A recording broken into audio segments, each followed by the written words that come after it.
study. Okay, so we finished the bad words, and now on Evangelion. Such a fun word to say. Evangelion. It's almost like you're saying ew, but then going Evangelion.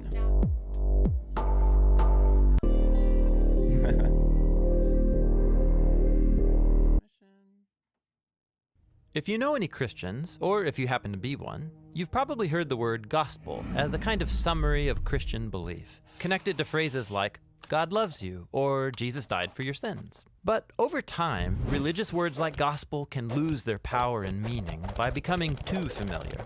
So, let's take a moment to rediscover what this important word, gospel, meant to the people who wrote the Bible. Gospel translates the Old Testament Hebrew verb, biser, and the noun, besorah. The Greek New Testament equivalent is euangelion, which is a compound word. Eu means good, and angelion means announcement. All of these words mean good news, but what kind of news? Well, in Hebrew, biser is what we might call national news, or a royal announcement. Like when King David hears a messenger biser that his army was victorious in battle, that means he still rules on his throne over the people of Israel. And after David dies, his throne is passed on to Solomon, his son. And when he was inaugurated as king in Jerusalem, a herald spreads the besorah that a new ruler is in charge. But after Solomon's death came a bunch of bad news kings whose corruption led their nation into self-destruction. This is why the prophet Isaiah announced the good news that one day the God of Israel would come as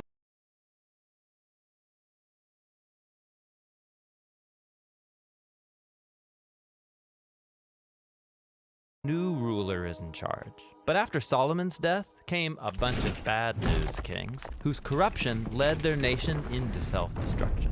This is why the prophet Isaiah announced the good news that one day the God of Israel would come as the cosmic king, to confront all corrupt and violent kingdoms and restore his rule over all nations. And so, when Jesus of Nazareth hit the public stage, he continued Isaiah's gospel when he went around announcing the euangelion of God's kingdom. Jesus claimed that God was restoring his reign over his people Israel and over all nations, and he was the one bringing it all about. Now, the euangelion about a new king in charge means a new way of life. Jesus said that living in God's kingdom meant following him by putting down the sword and seeking peace through radical forgiveness and generosity, even toward your enemies. His good news required people to make a decision. This is why Jesus took his euangelion to Jerusalem to confront the corrupt and violent kingdoms of his day. But he challenged them in a surprising way with the power of God's generous love. As Jesus was being executed by his enemies, he received his crown and was mocked as a fake king. But he displayed true royal authority by forgiving his tormentors. Jesus was the one in charge that day, giving his life for the sins of others. And then, a few days later, everything changed. Jesus rose from the dead as the true king, whose love is stronger than death. He appeared to hundreds of his followers and told them to spread the euangelion, that all authority in heaven and earth now belongs to him.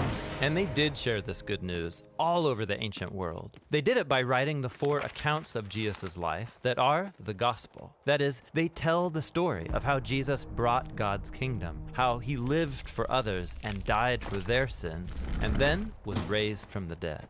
Jesus' followers also shared the good news by simply talking about it. This is why Peter and Paul, or Priscilla and Aquila, traveled all around, sharing the royal announcement. While it might look like the rulers of our world are in charge and can do whatever they want, the good news is that the crucified and risen Jesus is the true Lord of the world, the real King of all creation.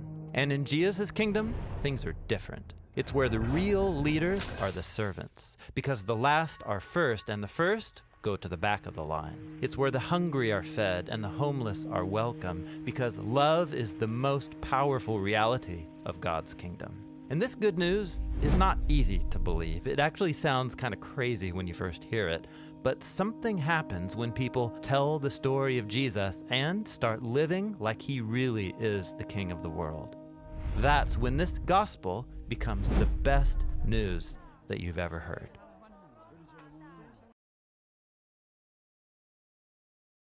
All right. So, gospel. What? Right. So, if you look just at the word gospel or beser, that's the Hebrew. What is it like? Just what does the word itself mean? Good announcement. Right. Just like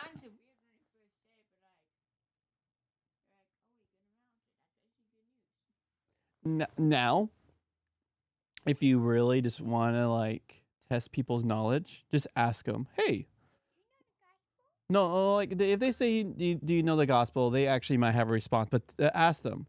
So gospel and in the original language, so Greek. What does the word mean? Just what the word means, and most people will not be able to tell you that it just means announcement. Well, see, gospel is used so many times. Well, it's used a good deal in the New Testament, but I'm talking about in Western Christian society. People use the word gospel, it gets thrown everywhere.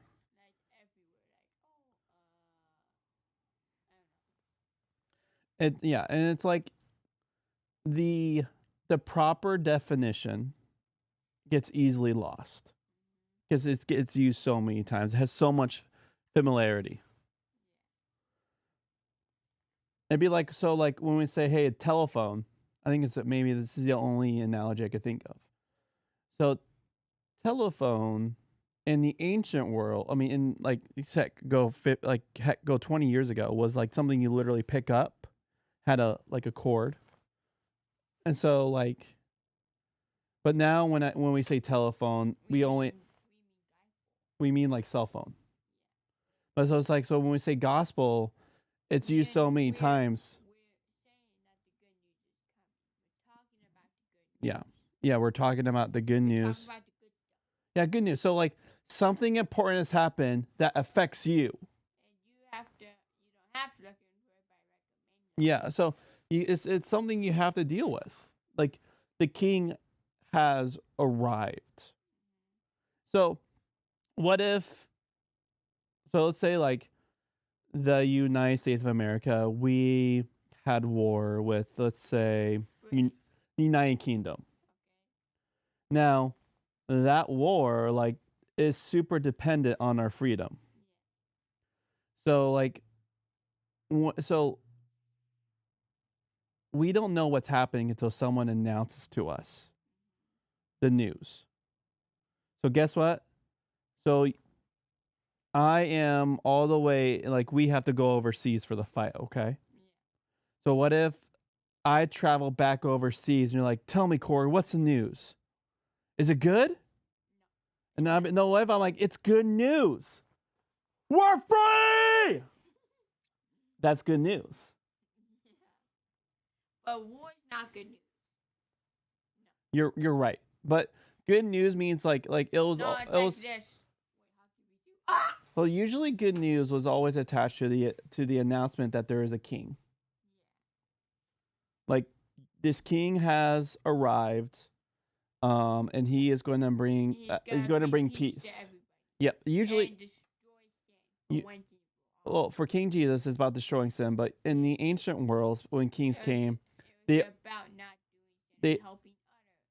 in the ancient world, kings always pronounced peace, but usually by the sword. That's not right. So it's called might makes right. That's not right. Whoever has the biggest stick is leader, top dog, and there's kind of the biggest stick to a moon. And peace. That's right. And so like Roman power was peace by the sword. You stay in your lane, do not shake the boat. And fighting is good in ancient times, but no. Well, it's like even it's like even calling things out. I think like I'm watching One Piece, and there's this time there's these groups called the Celestial Dragons, and they're like descendants of the people who found like the world government, and so they're. Is that actually? Mm-hmm. So, but they're just people. But they're people who have this huge name, Celestial Dragons, and so They like do crazy evil.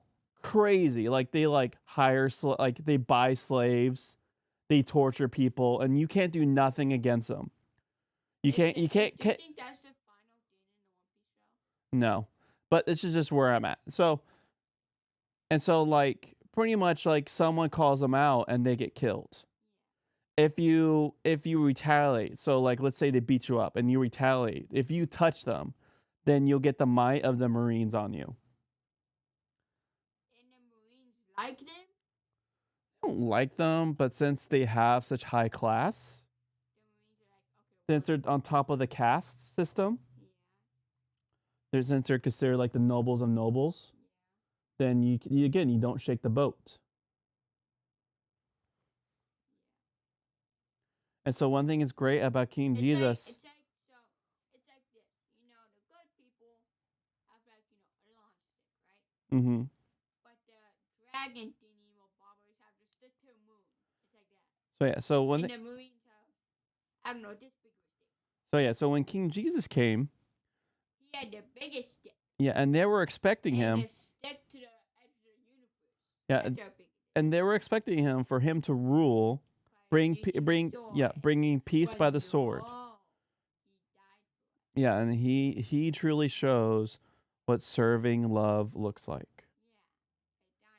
Yeah, and so that's the good news. He is king. It's like he has the biggest stick, but the Roman Empire has a big stick, but like the stick broke the big stick. Mm-hmm. And Well, yeah, and so like constantly serving King Jesus, especially when the church saves King Jesus, is always going to shake the foundations of society.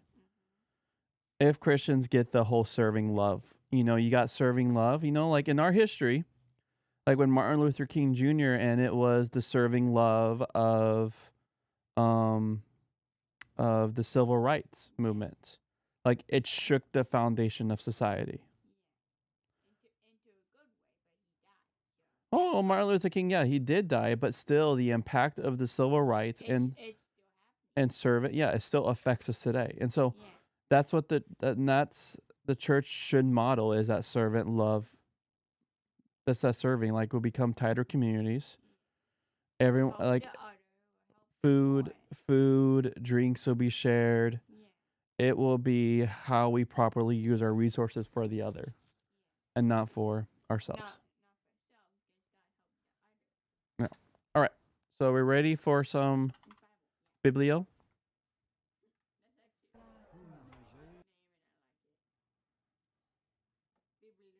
Biblio. YBO.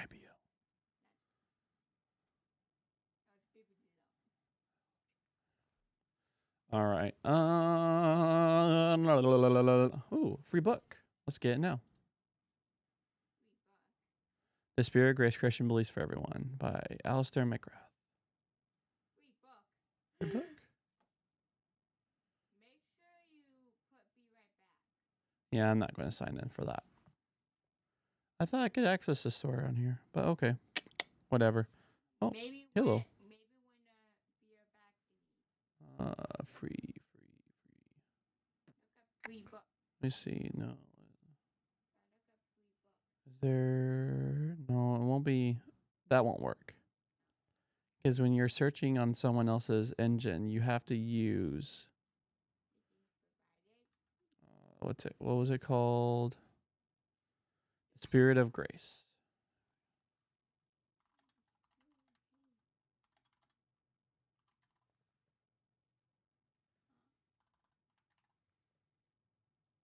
There we go.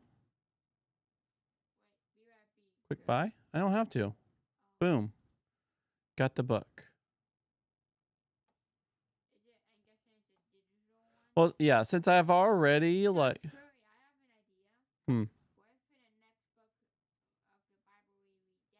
No, it's not a book of the Bible. It's someone's work.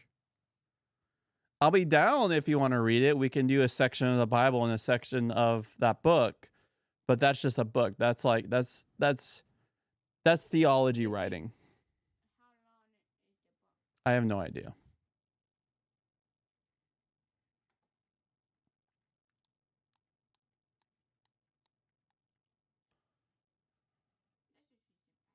Okay, we'll just keep doing our Bible series.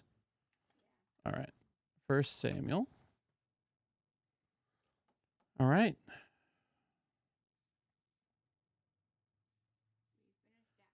All right. I am enjoying this approach of Nirvana, so I'm gonna. So like just wonderfully calm. All right. Hockey V1. Okay. 1 Samuel chapter 5 through chapter 7. You can't mess with the covenant chest. So remember. So, how much do you remember? Yeah. Samuel didn't die. It was the other guy. Getting his name now. He was the priest guy. Eli. Eli and his two sons die. Phineas and I want to say Nigellus, but I bet that's wrong. No, Hophni. Oh, so wrong. So Hophni and Phineas, his two sons. So yeah. Okay. Okay. That's your guess. All right. So, war is happening with the Philistines.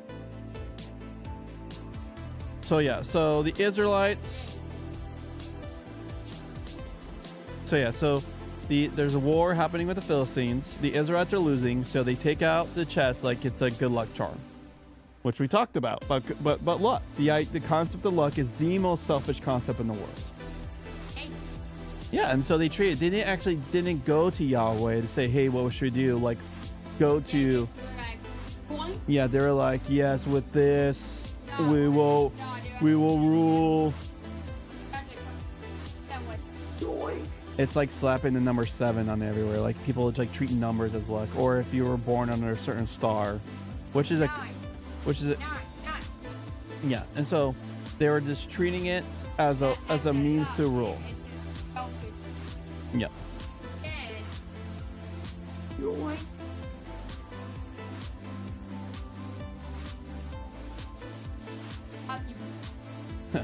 And so they lost the war after bringing in the chest, and so the Philistines actually now have the covenant chest.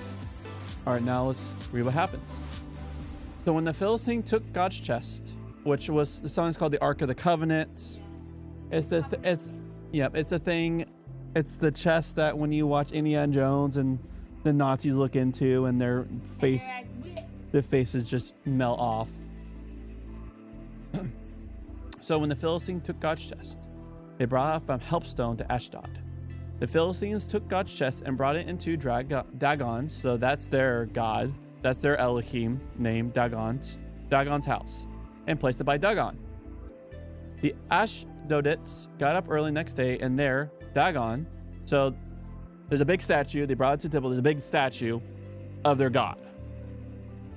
But next to him. All right, and this is what happens the next day. Dagon was lying face down on the ground in front of Yahweh's chest. So he took Dagon and put him back in his place. He got up early in the morning next day, and there Dagon was lying face down on the ground in front of Yahweh's chest, with Dagon's head and both his hands cut off on the threshold. So this idol of Dagon, which is right next to Yahweh. So so they're thanking their God for destroying the Israelites. So they placed their spoils of war right next to Dagon. Yeah, and so the head and the hands resemble power. And so it's just showing your God has no power by literally having the idol. Because again, the idol, there's no power in the idol, but the idol represents their Elohim, and which other parts of scriptures will say are demons. Right. And so Yahweh is saying your God has no power. That's a symbol there with the hands cut off and the head cut off. Only the body of Dagon remained to him. That is why Dagon's priests and all the people who come to Dagon's house do not tread on the threshold of Dagon and Ashdod. Yahweh's hand was heavy on the Ashdodites. He devastated them and struck them down with hemorrhoids. Yahweh's chest was in Philistine country for 7 months. The Philistines summoned the priests and diviners and said, "What shall we do about Yahweh's chest? Tell us what we are going to send off with the chest of Israel's God to its place." They said, "If you are going to send off the chest of Israel's God, don't send it off on its own. Send a restitution offering back to him. Then you'll find healing. He will cause himself to be acknowledged by you. His hand will certainly turn from you." They said, "What is the restitution offering that we should send back to him?" They said, 5 gold hemorrhoids and 5 gold rats. The number of the Philistine rulers, because the same epidemic has come to all of them, to your rulers too.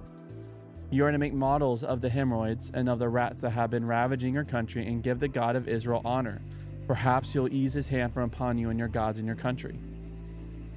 Verses 6 through 8 relate how they urged the Philistines not to follow the example of the Egyptians in resisting Yahweh.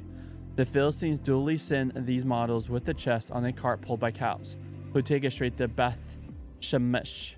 So what's interesting, they actually even put a test.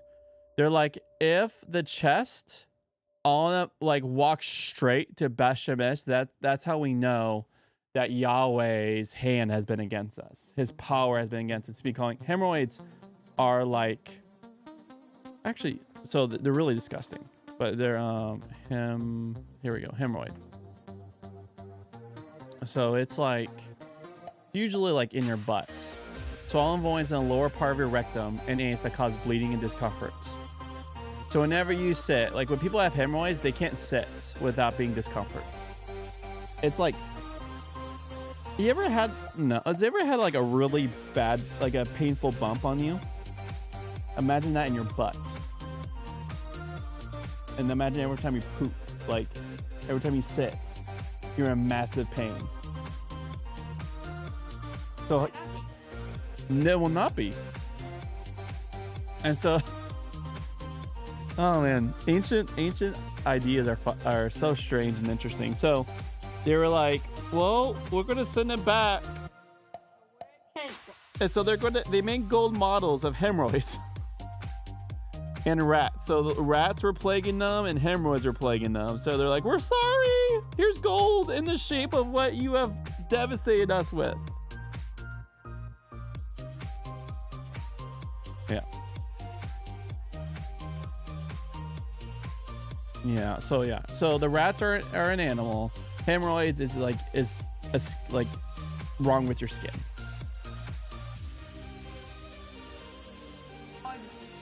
So yeah. So we're still, but Yahweh. Yep. So Yahweh struck down the men of Beth Shemesh because he looked in Yahweh's chest. That's a big no-no.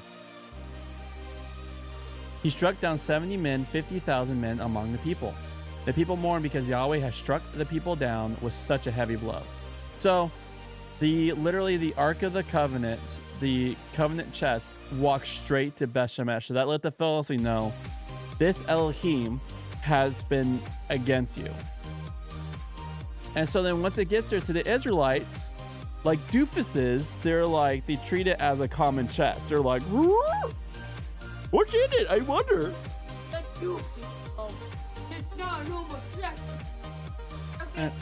It's a physical symbol of Yahweh's covenant with Israel. Like, so whenever you hear people say,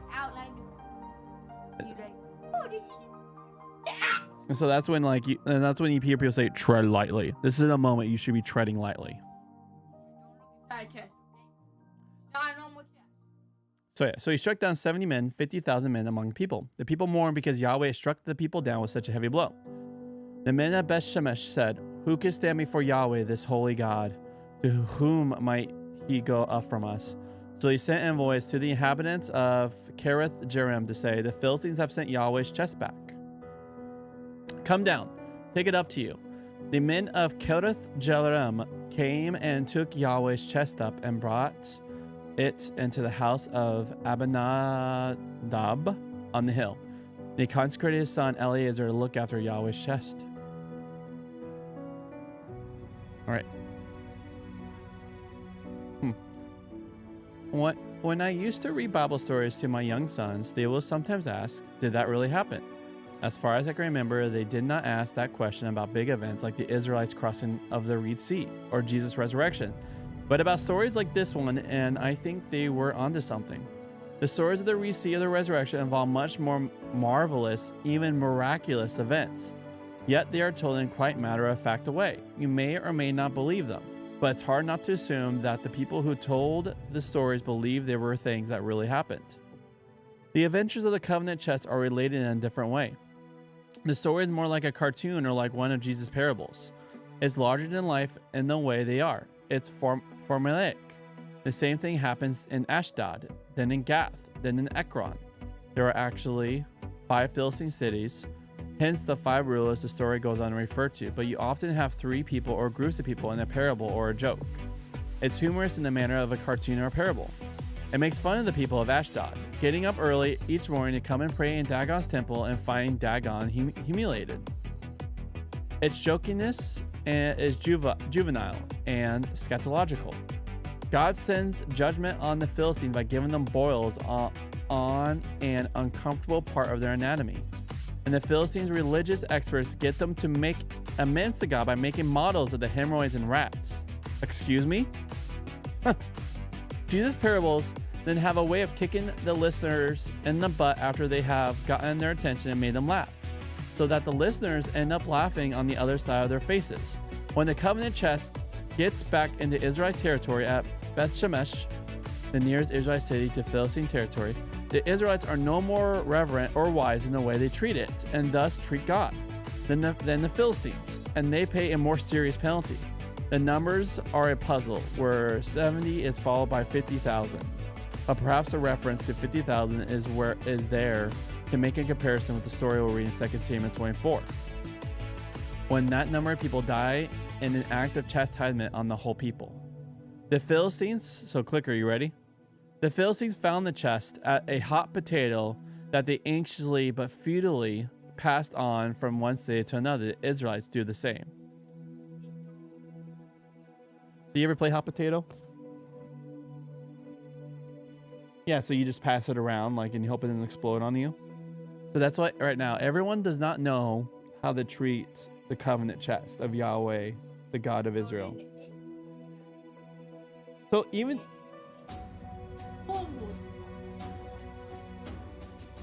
so the Israelites are doing the same thing. We don't know what to do. Hey, you don't want it. I hope. One more. Yeah, and so the thing is, so the Israelites are supposed to know.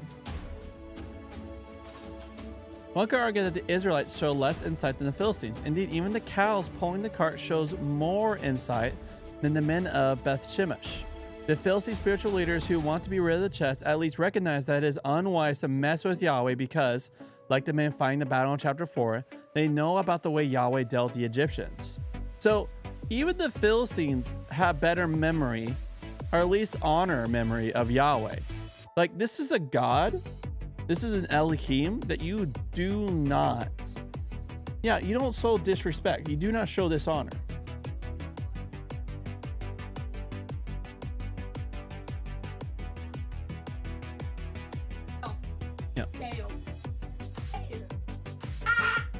So once again, this is part of the cartoon or parable.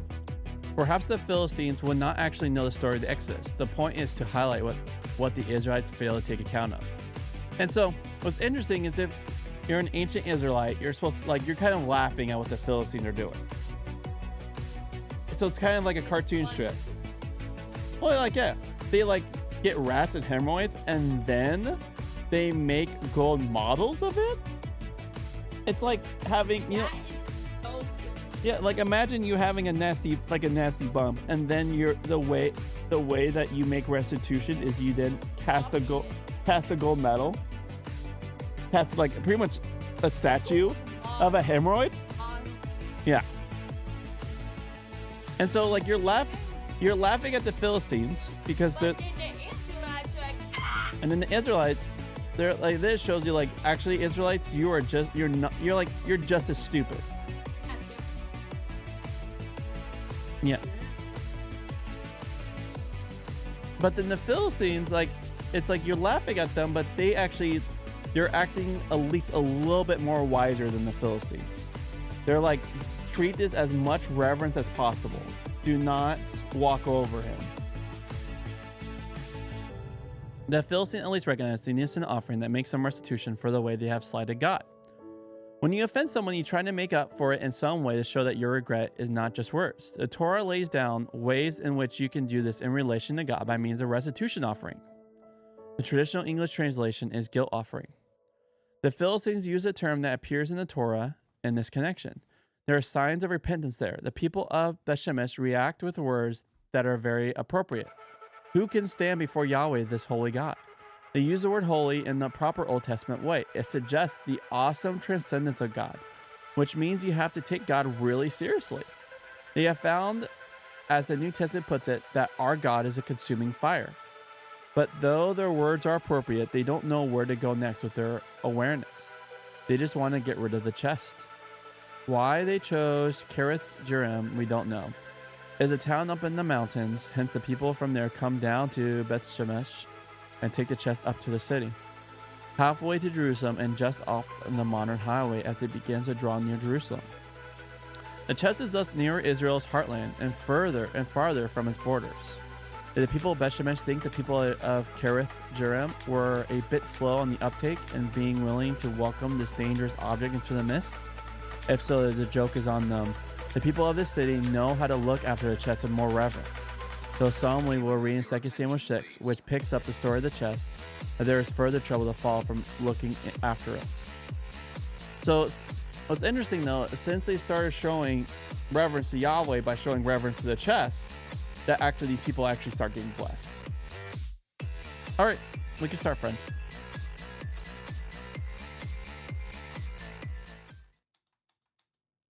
Oh wait, I put the computer to sleep. I should have tiny. Okay, game. Okay, computer. Yeah, it's going to have to restart my run now. It wasn't bad. Okay then. Yeah, I'm like doing like the hardest. Like I'm like making myself suffer by playing as hard, like doing like putting the hardest difficulty with one of the weakest characters.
Actually,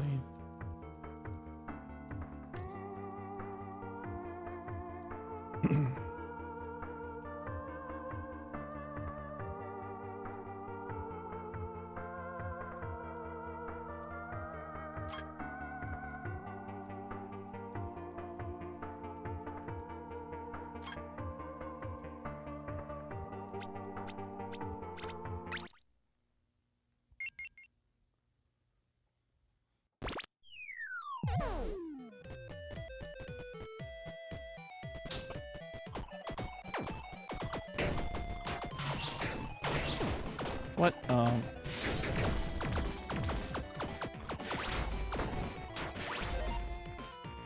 He's paying so much attention to him that that great arrow.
try it.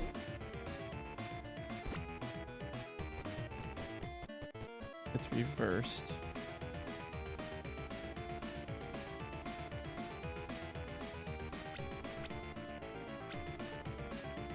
Okay.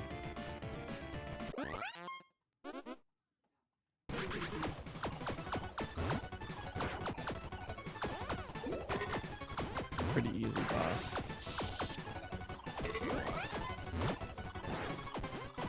Oh gosh. Such control. Alright, these things need to go. Specifically that one. Just so much ground.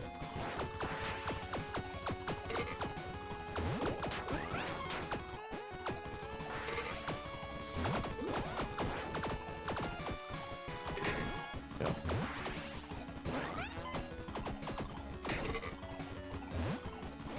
Okay. I'll find a silly gear set.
Oh my gosh. The thorns and thistles.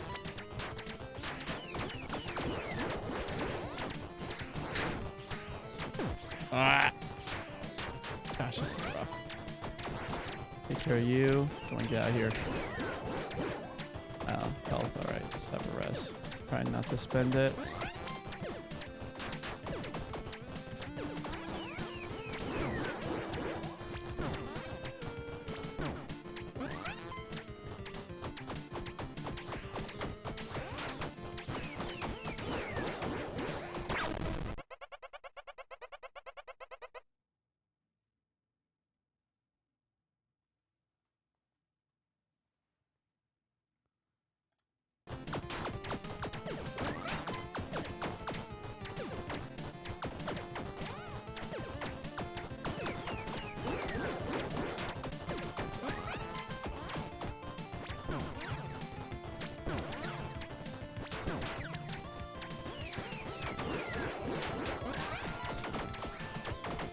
Ah.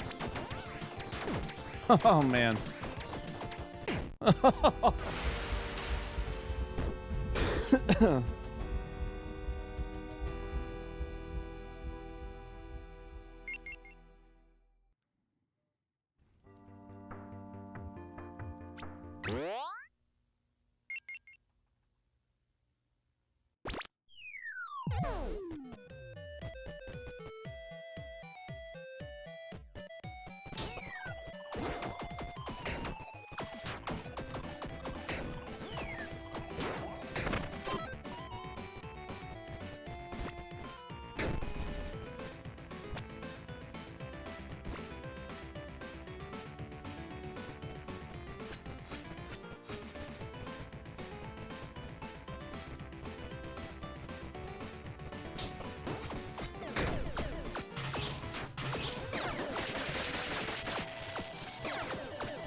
Ah.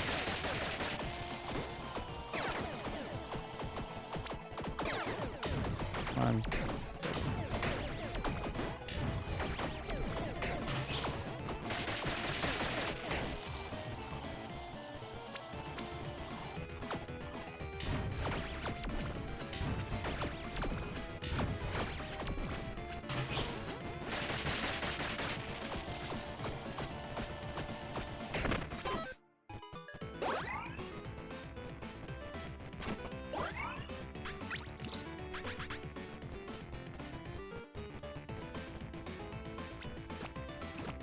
All right, bring on the curse.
Ah.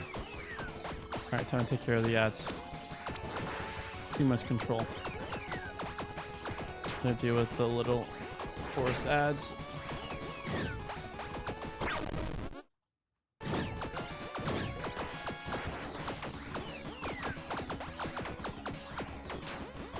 Actually, as long as I keep moving. No problem. Oh my.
Melee.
Nope.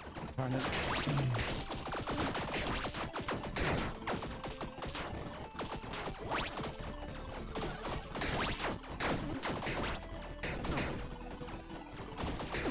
Oh my gosh.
Oh, so much fun. I'm playing it with 16 Cinder.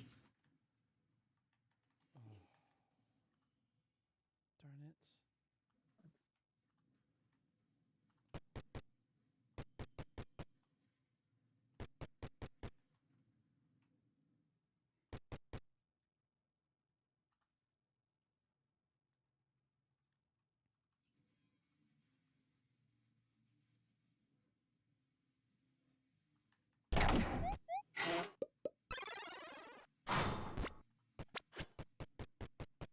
I'll take it for right now.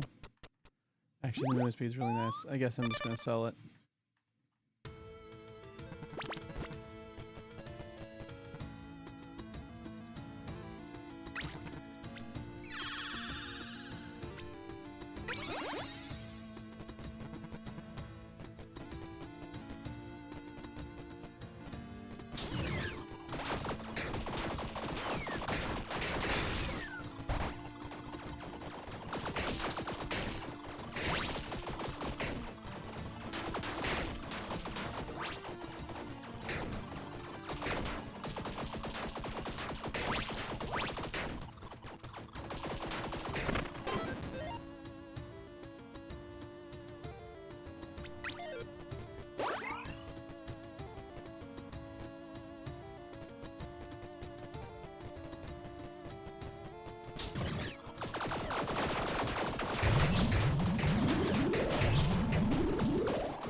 Just getting nuts.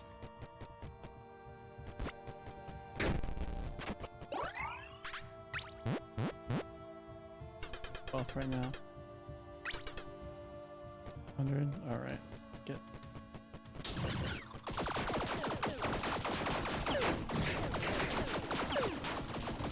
The mining gun would be really good right now.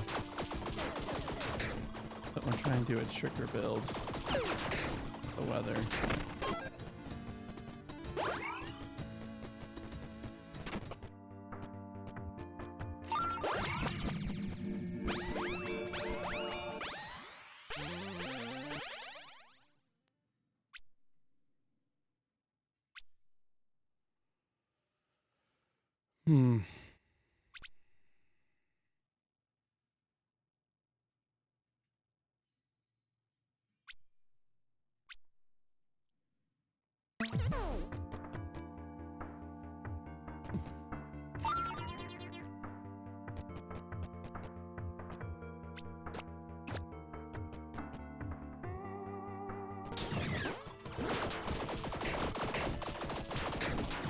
Ah.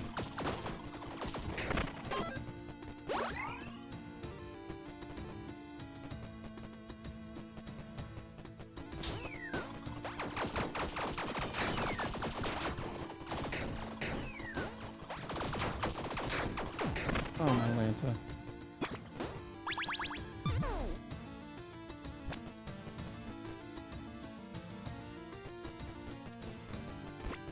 Nope, nope. Waste. I pressed spacebar. A little too late. Oh.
this for a bit.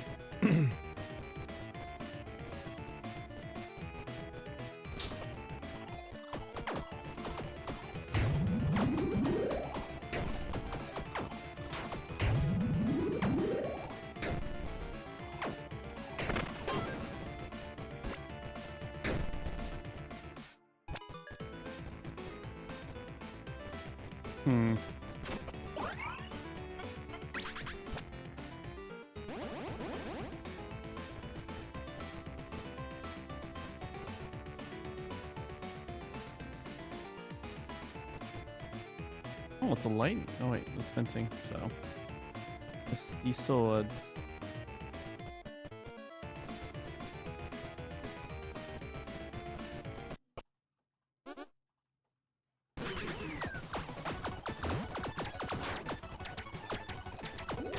That's nice. That was my little dude applying the poison. Come on, come on. I was now stamina. Oh, I hit it. Huh. Okay.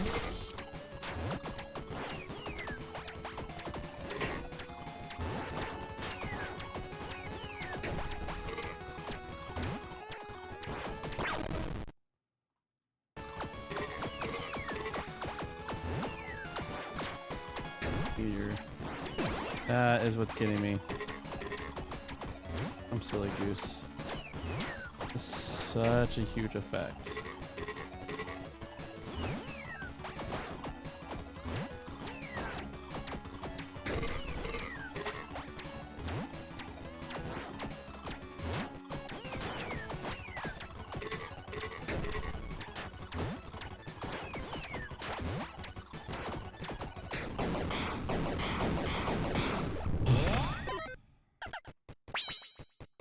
That was good until it wasn't.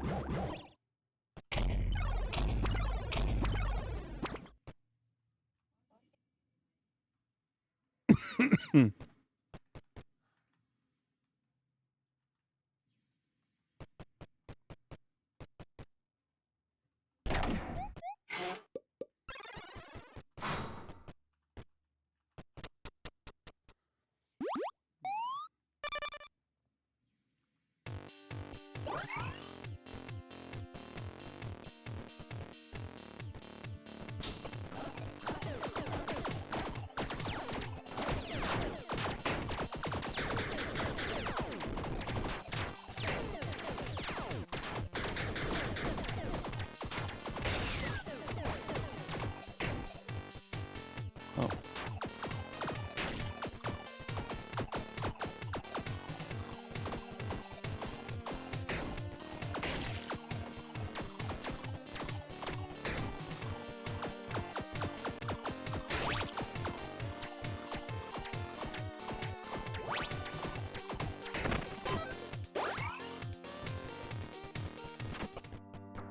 There we go. Ooh. Here we go. That.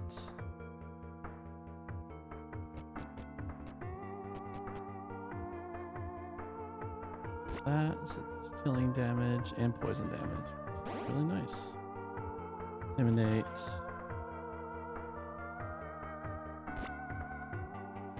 There we go.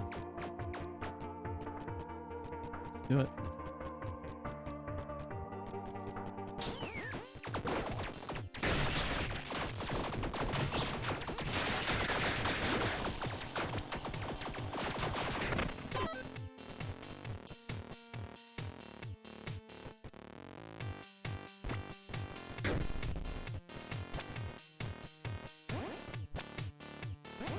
Is that a broken wall? Curiosity. Nope. Alright.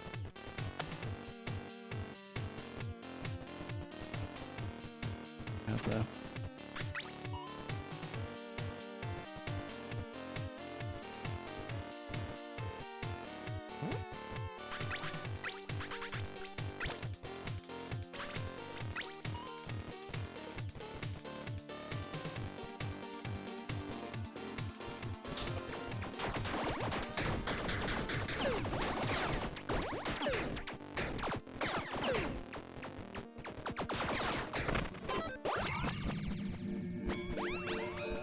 It's not considered a sword.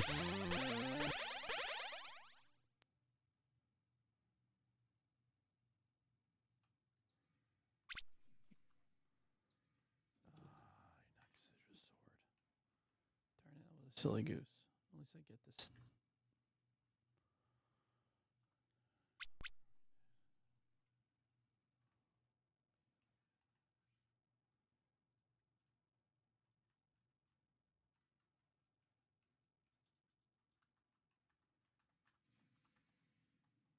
Do you like the...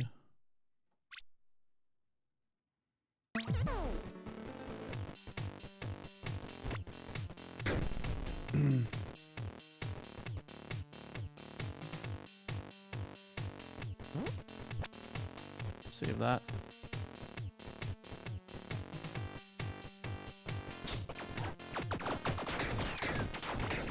I need a sword.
You say something, friend?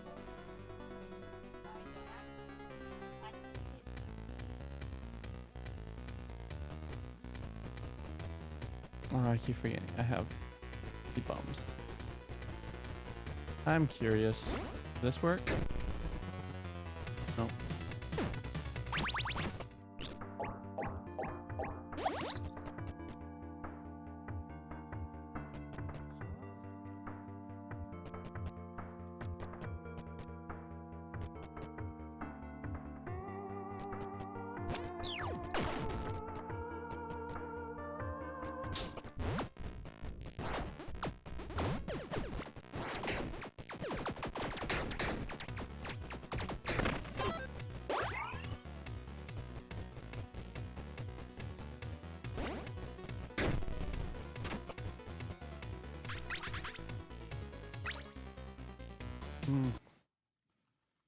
Ocean. I'm just gonna look it up.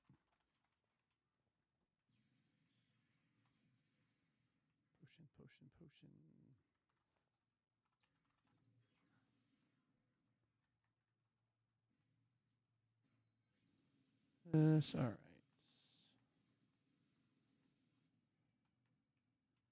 Anything permanent?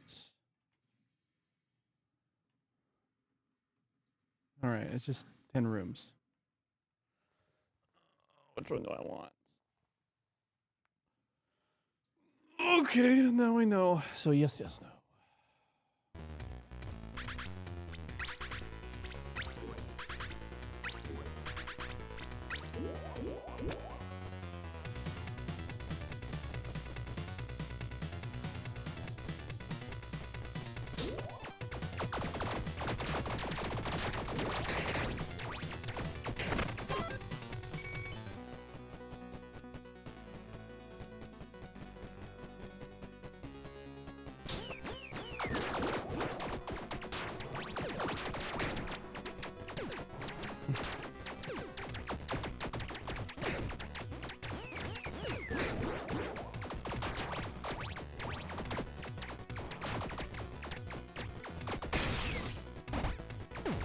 Oh, what? It got me.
Oh, thank you for the follow, friend.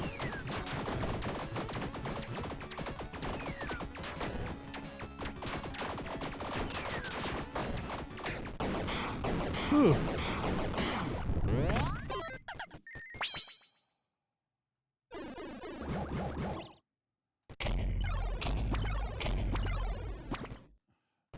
I love it when they constantly don't give me.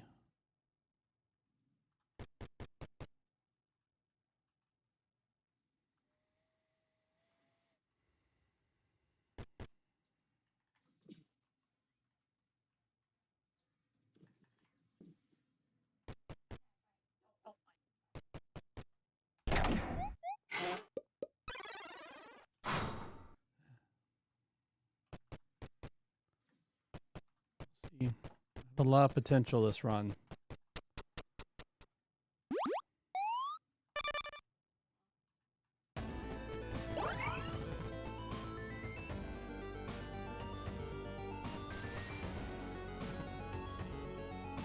All right, let's get cursed.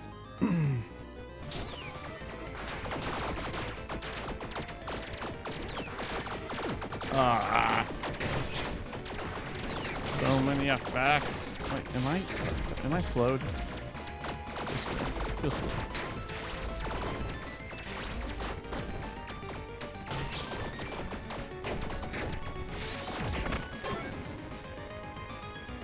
Am I over? Oh, I'm not over now. Okay.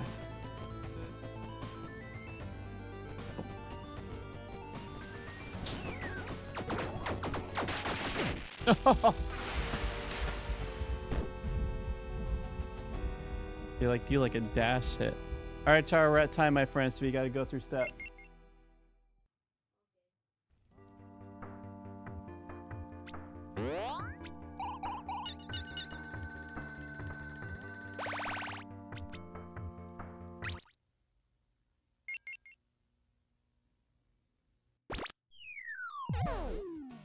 Are you just getting somewhere safe?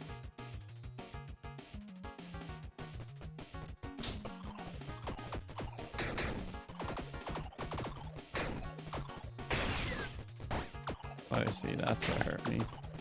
When they spawn.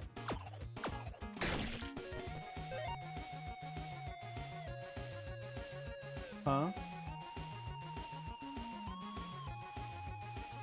Mm-hmm.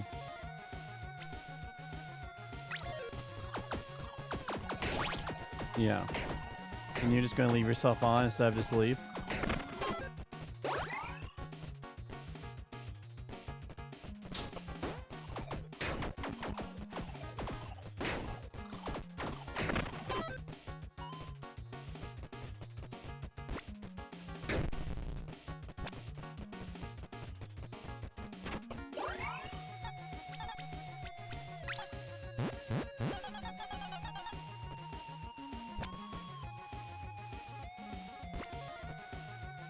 Hmm? Okay. There's gonna be a shop.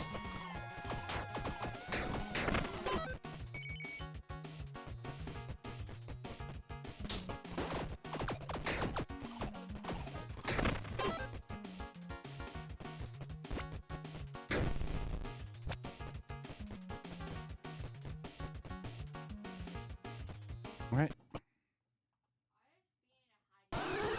Okay. Take care of the ads.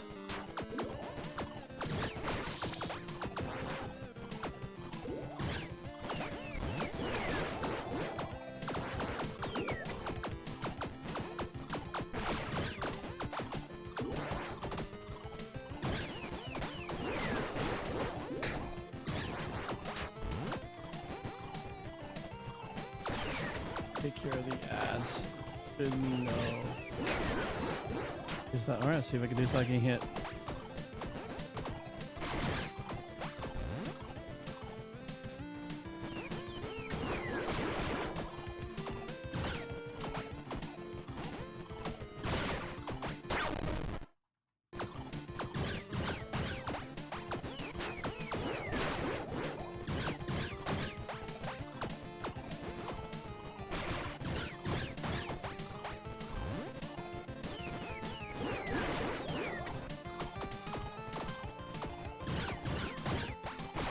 Hey!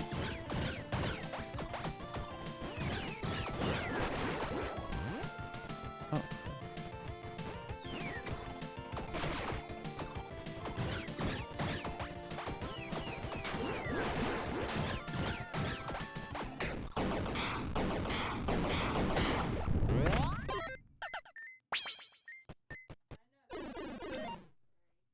Hmm.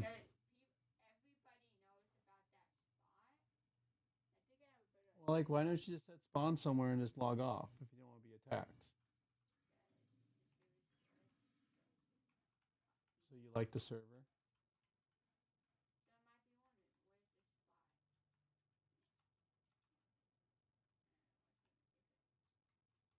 Okay.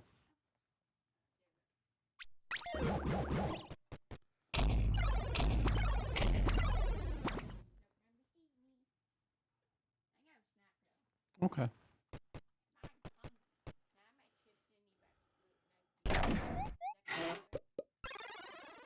Well, if it's we're already at the first part, so if you're gonna have, it has to be before the next allotment. If you want fruit, it has to be before the next allotment. If you want your chips now. I mean, so you can have the chips now, just before we start. Before you start. And hydrate up, please.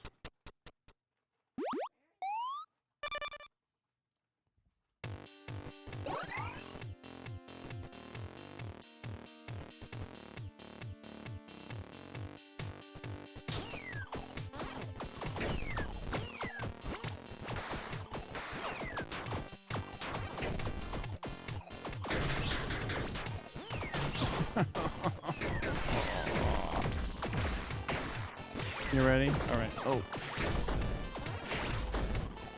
right. Ready? Then let's do it. Oh, yeah, since you're doing that, I want to quickly use the restroom. Then.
All right, let's do this. All right, my friends, if you're just joining us, I think we all know we need a little direction, hope. At least I do. So I read this scripture and a commentary. So the writer for this book is John Goldingay, who takes the ancient writings, makes it pretty readable. Kind of takes the idea of what the ancients are trying to say and makes it as readable as possible. And then a really good commentary to help us kind of understand the confusing nature of the ancient literature. There's the different time, different people group, different heck, different group think. So I for one need to lay down my pride, my selfishness, and hear the voices of others. So welcome, my friends.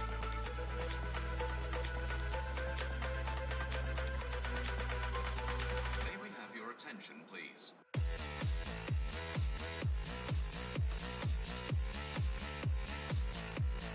First Samuel chapter 7, verse 2 to 14. As far as this Yahweh has helped us.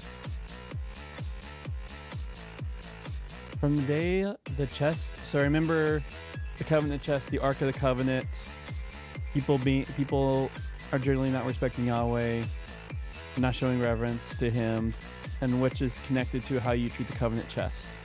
And it actually shows that the people who are not the Israelites are actually acting generally a little wiser than the people who should be the ones who get it, but are not getting it. From the day the chest settled. Okay. Come on. Oh. Ready for a pop? Oh, we got a little drink out that time. My bad.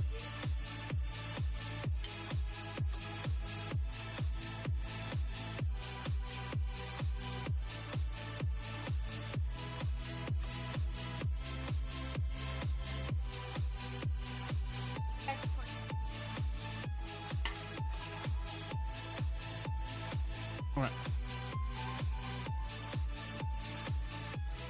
First Samuel chapter 7, verse 2 to 14. As far as this Yahweh has helped us.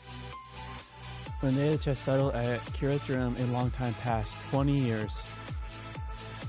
Then the whole people of Israel mourned after Yahweh. And Samuel said to the whole house of Israel, if with all your soul you are returning to Yahweh, remove the foreign gods and Ashtoreths from your midst and direct your soul to Yahweh. Serve him alone.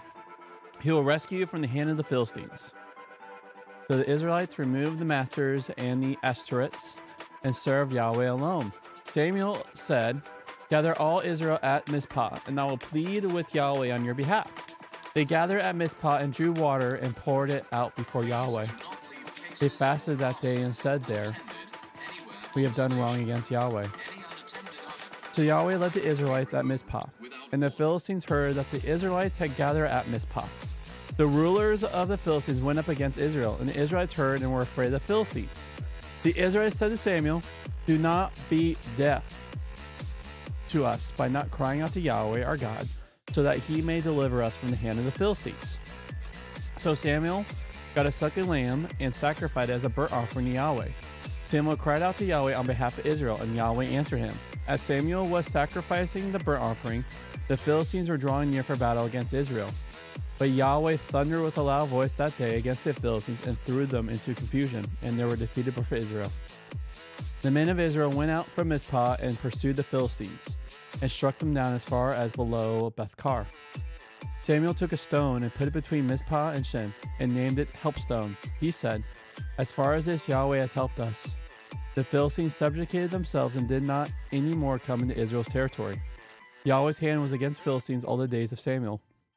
The cities the Philistines had taken from Israel returned to Israel, from Ekron to Gath. Israel rescued all the cities' territory from the hand of the Philistines, and there was peace between Israel and the Amorites.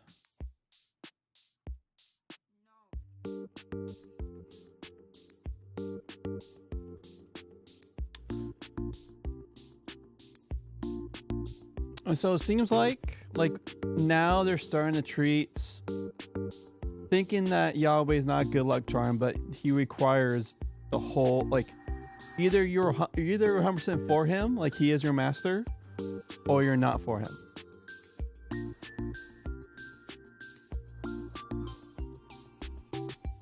Helping can have a variety of connotations. And also, this time they actually go towards Samuel, and Samuel told them to, the Shema, hear Israel, the Lord God is one. You must love your God with your heart, soul, and mind. Like, you gather your full being, and that's what they start doing. And he hears them. Helping can have a variety of connotations. On one occasion, a tire came off my wife's wheelchair when we were on our way to church. As I was bending down trying to get the tire back on, with Anne still in the chair, a car driver stopped and helped me get it back on. His lending me a hand was a great help and may have prevented us from being late for church. But if he hadn't stopped, I would eventually have managed to get the tire back on. At least on other occasions, I did so. But two people could do the job more easily. On the other hand, on occasion when Anne had pneumonia and couldn't breathe properly, so I had to take her to urgent care, our need for help was quite different. It was a life or death matter, and without medical professionals, I was helpless. The Old Testament can use its word for help in the same two ways. But when it talks about God's helping, the second connotation regularly applies. Helping, as in not so different from delivering. It is something God does when you cannot help yourself. When Samuel gives the name Helpstone to the place where God delivers Israel from the Philistines, that's the kind of help he's referring to. Before the calamity's defeat in chapter 4, the Israelite army had its base at Helpstone. Maybe this Helpstone is the same place, or maybe a different one with the same name. But either way, it draws attention to the difference in the two events. There was an irony about the name of that place in chapter 4. If it's the same place, maybe it's always had this name. And Samuel is now drawing attention to a new significance that the name now has. That is often the case with Old Testament names. Either way, formally, it was not a place where Israel experienced God's help, either when they didn't seek it or when they thought they could manipulate it. Helpstone has now lived up to its name. It's no coincidence that this happens when Israel has moved on in its relationship with God, though the people have apparently needed time to do so. Evidently, the Philistines' return of the covenant chest did not imply a resolution of tensions between the Philistines and the Israelites. The Philistines are still controlling considerable territory on the coastal plain that counts as part of the promised land, so Israel mourns after God. It grieves over its position. Now, Samuel regularly shows himself capable of being a tough guy. A mere show of weeping gets no one anywhere with him. Never mind the tears. What about your stance in relation to Yahweh, in relation to the masters and the Ashtoreths? The Hebrew word for master is Baal, an ornate Hebrew word for a master, lord, or owner, but also a word used to describe a Canaanite god. The use of it is thus parallel to the use of the word Lord to describe Yahweh. So like Lord, in effect, master can be a proper name. The Old Testament generally uses master for a Canaanite god and Lord for the real God. Yahweh to make the difference clear. Like other ancient peoples, the Canaanite acknowledged a number of gods, and strictly speaking, the master was simply one of them, though one of the most prominent. But here, as elsewhere, the Old Testament uses the plural masters to refer to Canaanite gods in general. And similarly, Ashtoreth or Ashtaroth was a particular goddess, but the name came to be used in the plural as a general term for a goddess. So the masters and the Ashtaroths denote Canaanite deities, male and female in general. Ashtoreths is probably not the real pronunciation of the name, but a Baal. That is a very interesting word. How do you think to pronounce that word? Battle Red? Let's look it up. Oh, scroll down a little bit so it's easier. There we go.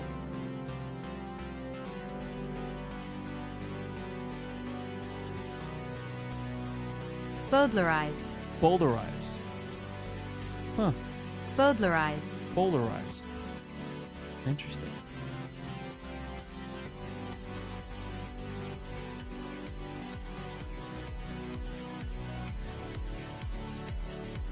But a boulderized version that combines the consonants of the actual name and the vowels of bashet, the Hebrew word for shame.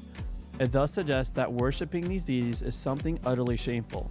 We will come across other names such as Ishbosheth and Mishposheth that are more obviously boulderized names. So what's saying is probably when we read Baal or actually no, not Baal, but Ashtoreth, it's probably not the actual name, but it's structured in such a way where it's like it's utter shame to worship them. Perhaps the opening of the story implies that the defeat related in chapter 4 had led to the Israelites obeying Yahweh to see if serving other gods will work out better. If so, some years have passed. It has not done so. They are now mourning after Yahweh, but not in such a way as to give up their recourse to other gods. Samuel challenges them to do so. So first they remove these alien gods. Then they gather for Samuel to cry out and plead for them with Yahweh. First, there has to be the action that indicates turning or returning to Yahweh. Second, there has to be the expression of sorrow in the context of worship, in words and symbolic ways. All these are aspects of repentance. The water pouring rite does not appear elsewhere in the Old Testament, but it could naturally suggest a way to seek cleansing. The Philistines rightly perceive that the Israelites gathering in this way portends trouble, but like the Israelites themselves in chapter 4, they don't draw the right conclusions. Instead of making them withdraw, it makes them attack. The Israelites in turn panic, not believing Samuel's promise about God delivering them. Fortunately, that doesn't make God simply despair and go off. And fortunately, they also again turn to Samuel in a way they did not turn to Eli in chapter 4. One implication and result is that the significance of Samuel grows by leaps and bounds. He started off as a sanctuary janitor. Then God turned him into a prophet. In this chapter, he has become someone leading Israel or exercising authority, a term that described the judges and was also used of Eli. Samuel also functions here as a priest. While his effective adoption by Eli might mean he counted as belonging to the priestly line, the other unique feature of stories such as this one suggests that the rules and the Torah were not operative in his day. Further, he prays on the people's behalf, which he might do both as prophet and as priest. His burnt offering is an accompaniment to his prayer, so that the people's committing themselves to God is again not merely a matter of words. As with the water pouring, the Old Testament does not otherwise refer to offering a suckling lamb, another indication that the rules in Samuel's day were different from the ones in the Torah. God's answer to his prayer comes not in words but in action, and a thundering that reduced the Philistines to confusion. So the Israelites do not have to fight them but just mop them up. There could hardly be a sharper contrast with the story in chapter 4. Yes, God helps them in that second sense. In the hymn, "Come thou fount of every blessing," we declare, "Here I raise my Ebenezer." So Ebenezer is the word for helpstone. So when Yahweh saves them and then Samuel says, here's this song called Helpstone to remember when Yahweh saved you. I've read that song a lot in church. And so Ebenezer is that word for helpstone. The hymn expresses a sense of being not quite at home in this world and looking forward to heaven. In connection with this line, it expresses the conviction that God has been with us so far in our lives to get us to where we are and will certainly not abandon us before we indeed reach our heavenly home. For the Israelites, the battle meant God had been an extraordinary and decisive help to them as far as this and making it possible for them to reach their destiny as a people. They were not all the way there yet, but they were well on the way, and experiencing God acting powerfully on such an occasion had the capacity to embolden them about the certainty that God will take them to that destiny.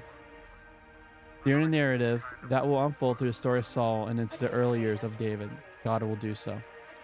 All right, friend, we talked enough. We can start. I'm lost in old ways. I'm not free. Well, here goes nothing.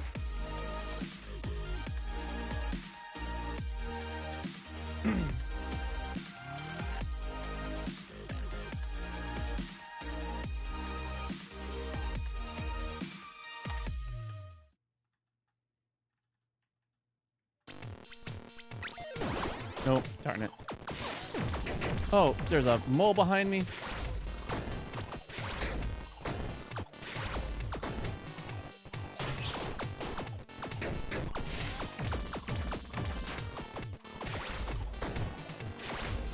Oh, the cost of leaving and coming back. That makes.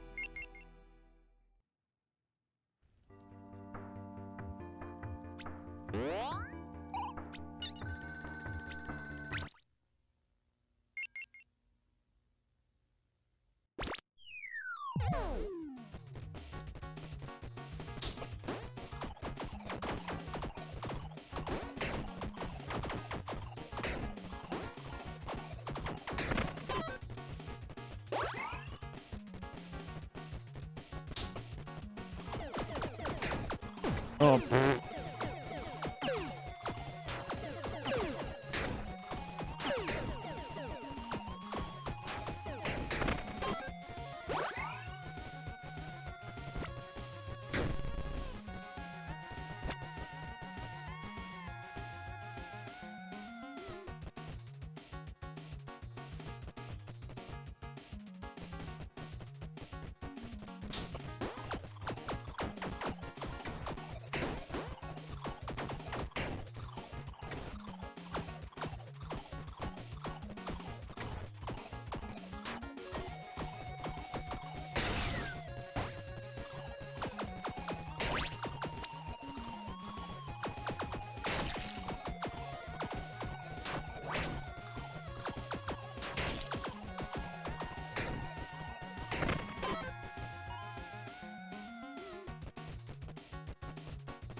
Point, I'll take it.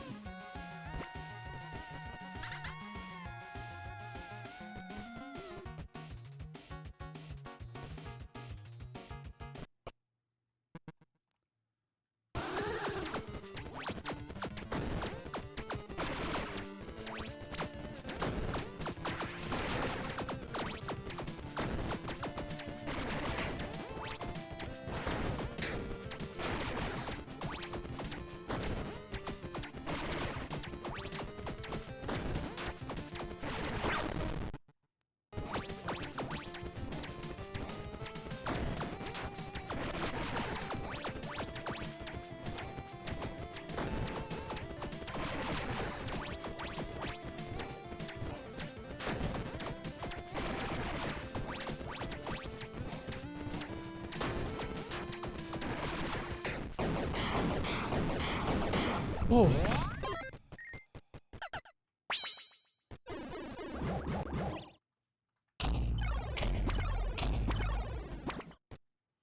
Are you?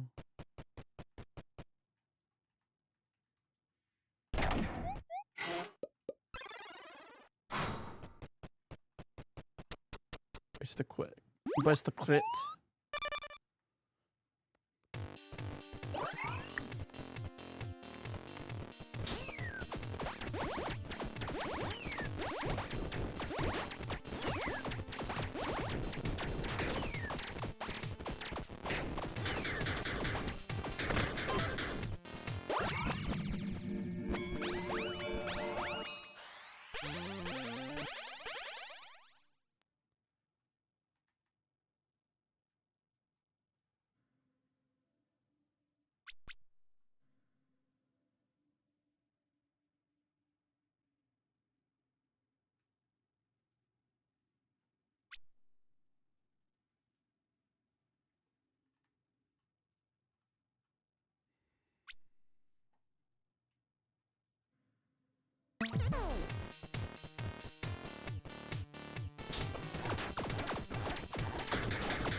Let's try it.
Ooh.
Oh my gosh.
Oh, it focuses.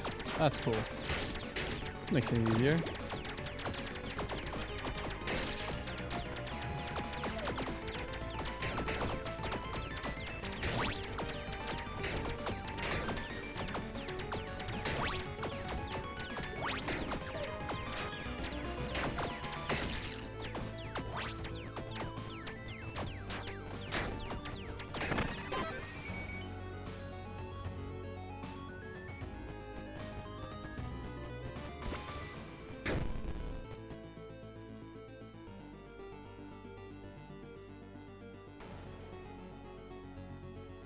Let's try it out.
Hello?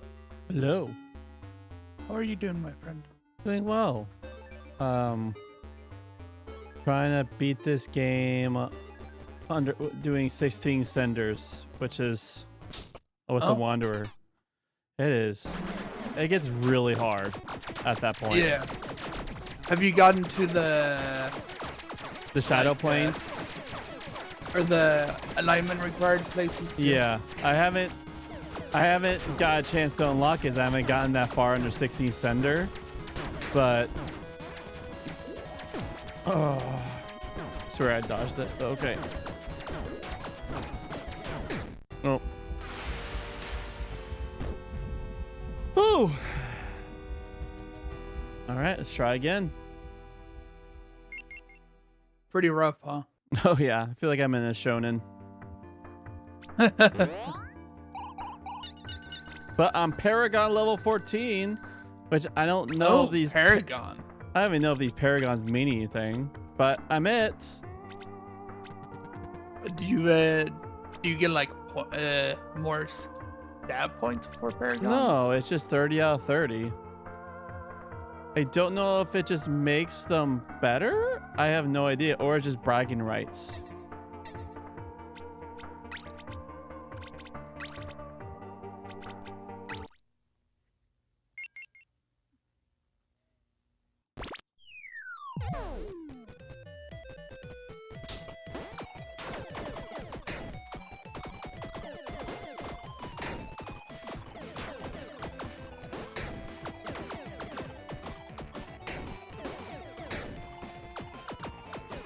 Man, like one of the last senders makes this big robot just spawn in middle fight, and it's a tough battle.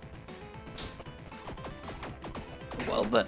Especially when there's other like, because it like will spawn after you defeat one or two, and there's a full room, and you have all the effects. Especially like effects that take off half the room, like a meteor. Right.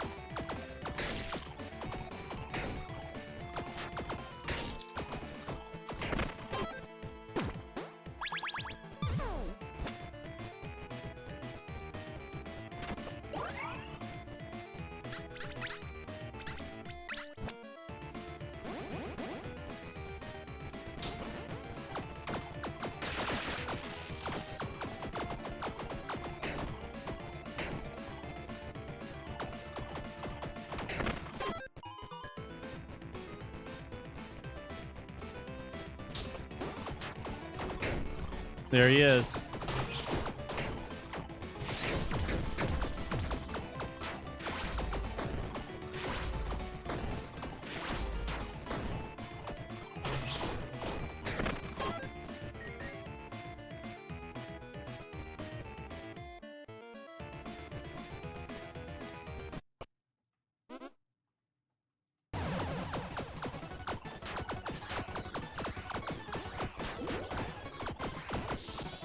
Gosh.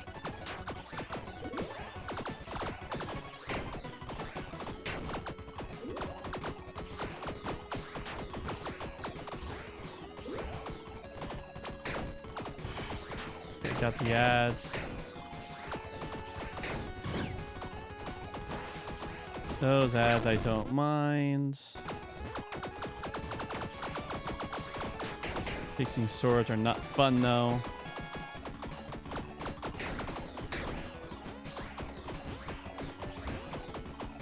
I'm glad you're still enjoying that game.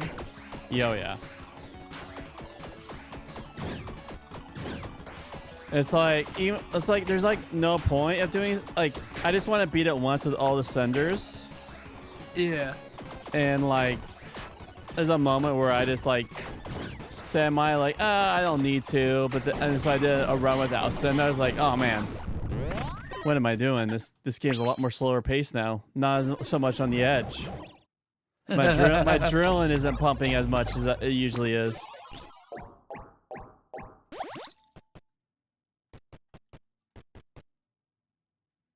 I mean, yeah, that is one of the things with that game. Is that, like, it's very, like David was saying before, it's like very easy to be very powerful. Mm-hmm. Unless you have cinders. Mm-hmm.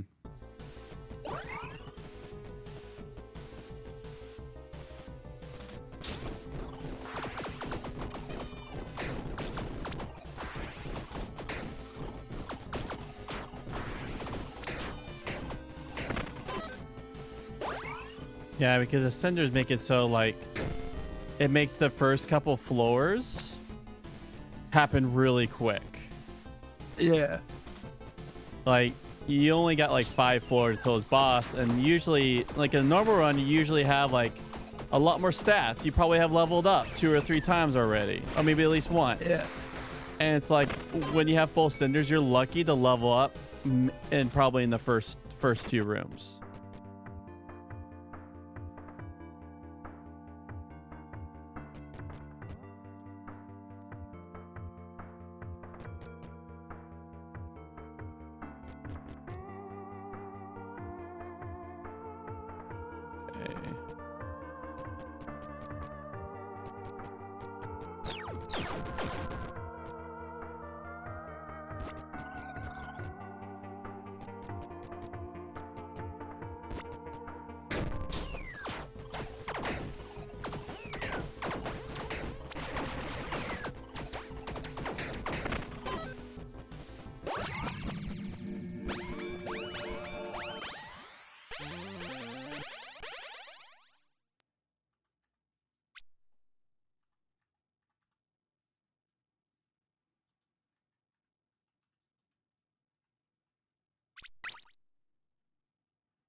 Huh. Well, I found a cheese. Watch this. I'm gonna get max level now. Oh. Nope, never mind. Oh wait, nope. Yep. What did you find? The bloodstone, you could just hit it to the like I had a revive, so I thought, oh, we'll use my revive. But I could just keep on hitting it with that one soul heart, and it just it hits no full hearts, but it still counts. Because I think I saw something like on the patch notes where it changed it so that it'll take red health. Yeah, So it that way takes you can it survive takes with soul hearts. yeah, now. it takes red health, but I have empty red hearts. I still have a revive, but I'm taking more than what I should be taking right now.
Well, I've officially can cheese this run because I'll be able to keep giving myself and also stat points. Nice.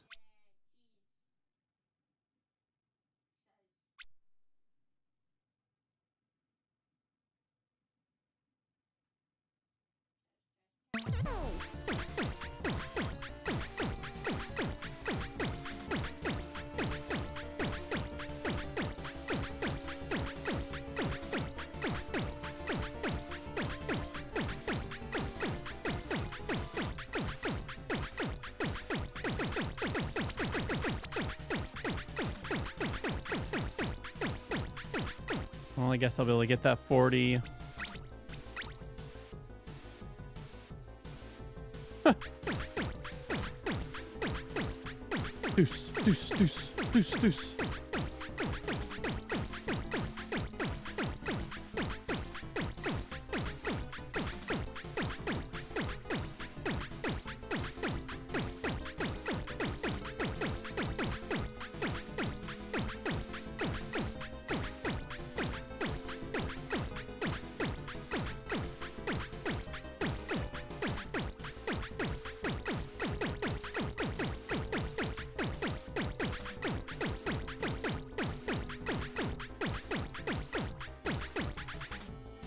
And where am I at?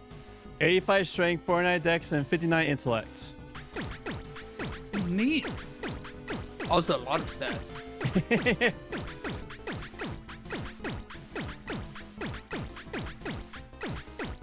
Yeah, because no matter what, you're not dead with one soul heart. So that's an accidental overlook.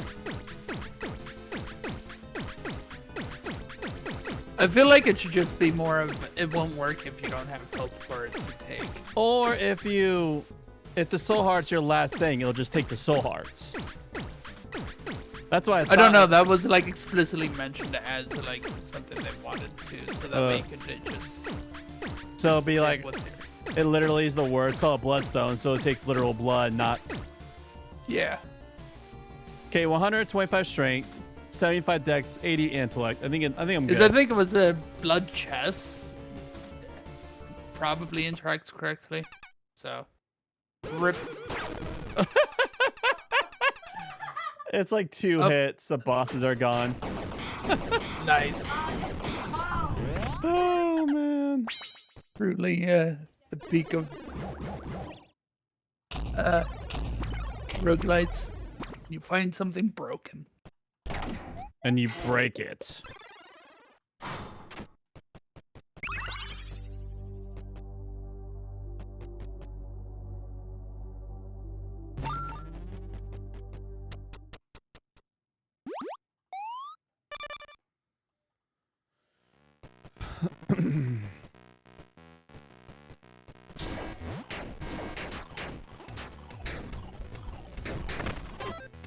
Paying for 10,000 at room 3.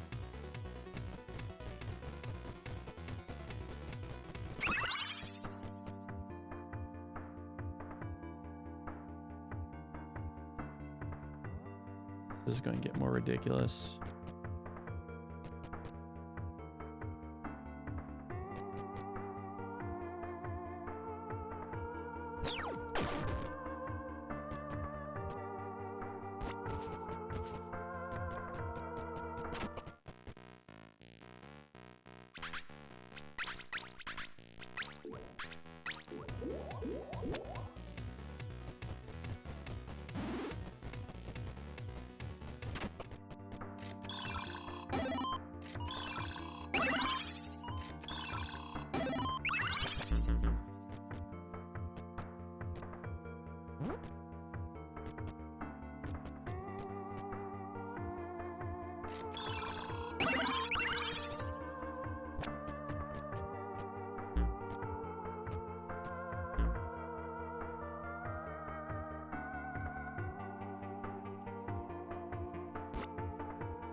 This is ridiculous.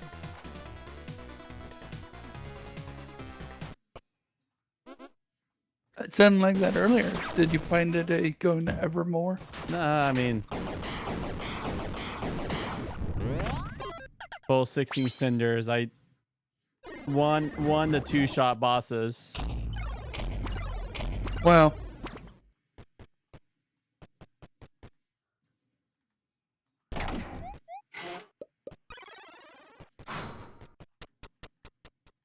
Hello, gate.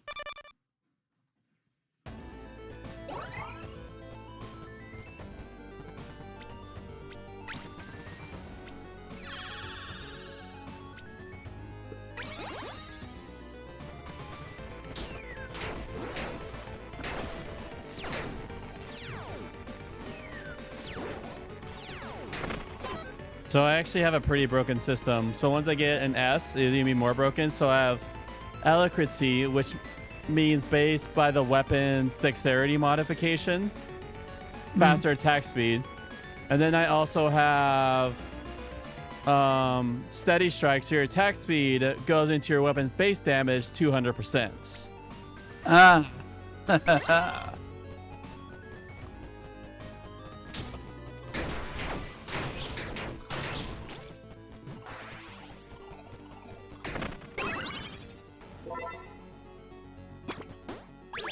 What are you? Oh, yeah. All right. Fit for the big numbers, boys. That's got money.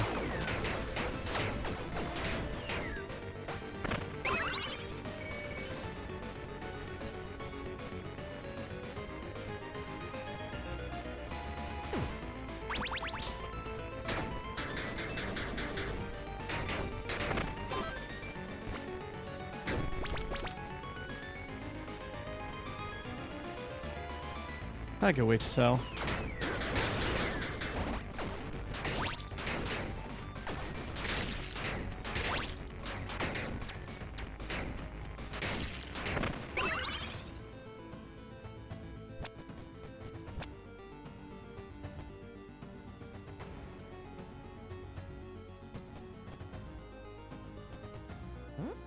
Garbage.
That guy looks so cool with the vigilante mask. 8-bit awesomeness.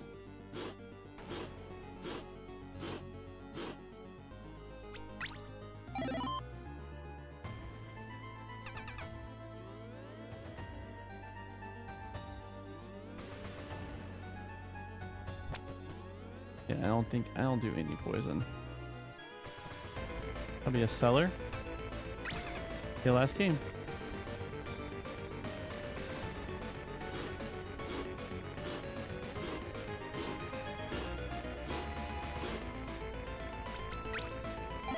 I think I might just continually play under 16 Cinder. Like, even though it was like really hard, I really enjoyed the challenge. I'm really enjoying the challenge. Have you been able to get pretty decently far without the cheese? Oh yeah, I am. By teeth and grin, I'm able to get pretty far. All right. If it's possible, then it's good enough.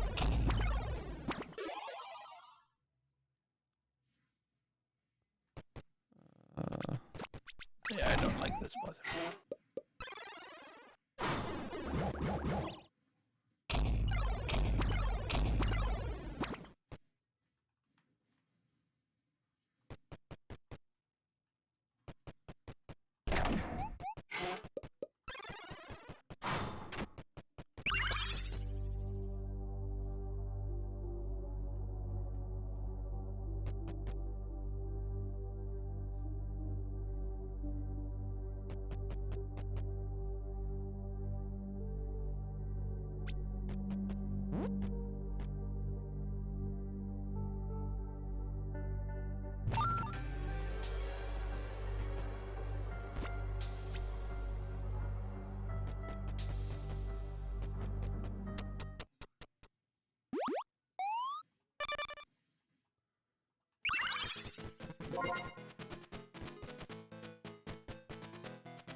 Bazooka.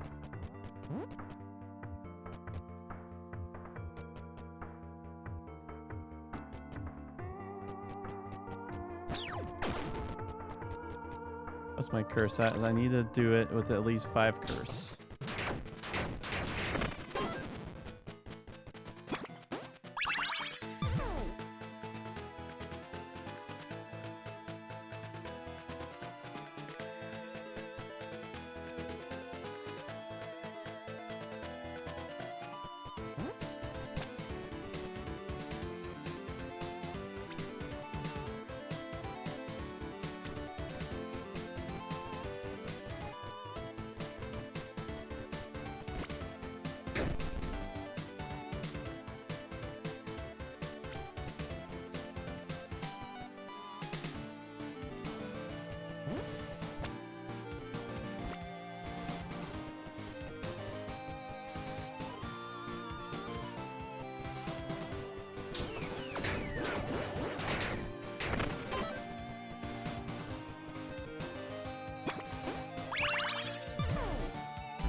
I never had so much weight limit. 755.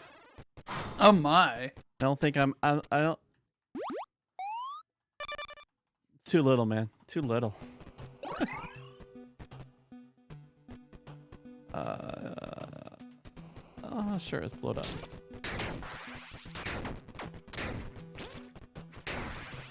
Not only if you were able to get glass cannon. More accessiveness.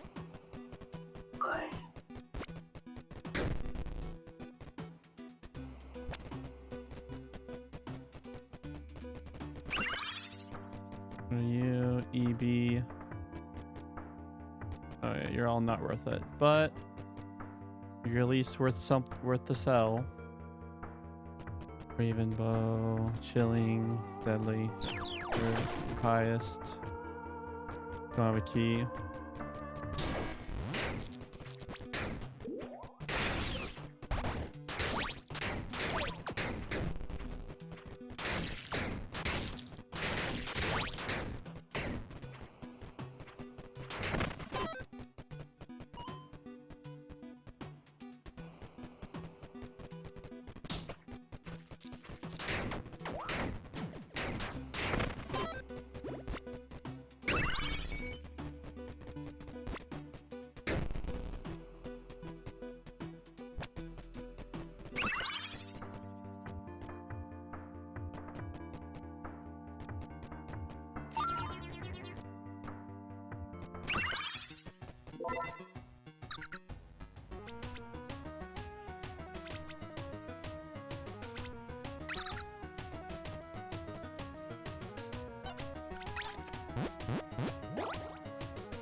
Oh, this is gonna be ridiculous. Each point of strength additionally grants 1% increased movement speed. Now I just need a thing where a movement speed goes into something. Or you just zoom past everything, which is also an option.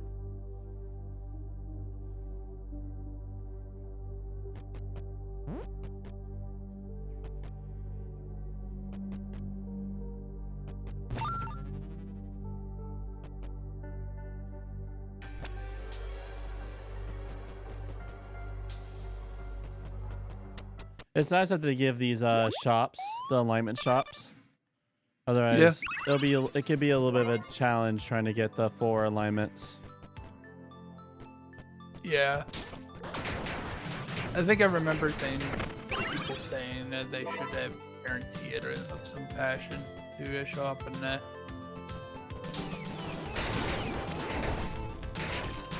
various things. Runs. Not.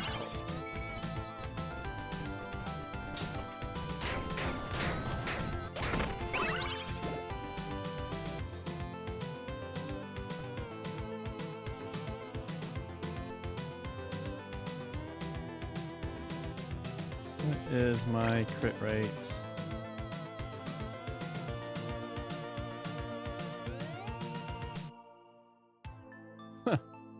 My intelligence alone gives me 80% chance. Oh wow. Alright, what is the most... Oh.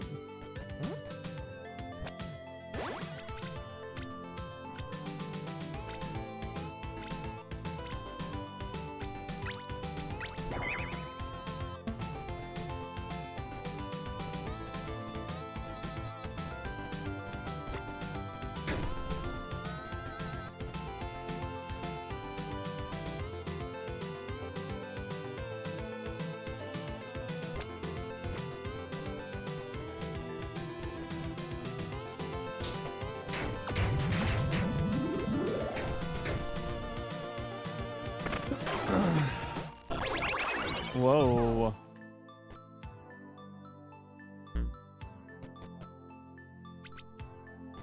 You're not joking when that thing explodes the resources. Dang, son. The really big chest that... Kaboosh.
Ah, still S plus. Okay. I think there's S plus and then there's S plus plus. What I Okay. saw once. Uncertain though. S Okay. plus Well, might I be have the plus top. 1 to dexterity scaling. I have 2 plus 1 to weapon dexterity scaling. So that should be S plus plus, but it's just literally S plus. Unless the base was a bit lower than expected. The base is S. Oh, okay. Might just be plus plus then. Sad. Either that or it just doesn't change in text after that point. Hmm. Oh, let's see. I have. Here we go. So that 30. That's at 35%. And this should be. Let's see if this goes to 40% once I equip this. That then that point. Nope. 35%. All right. Now we know. Now we know.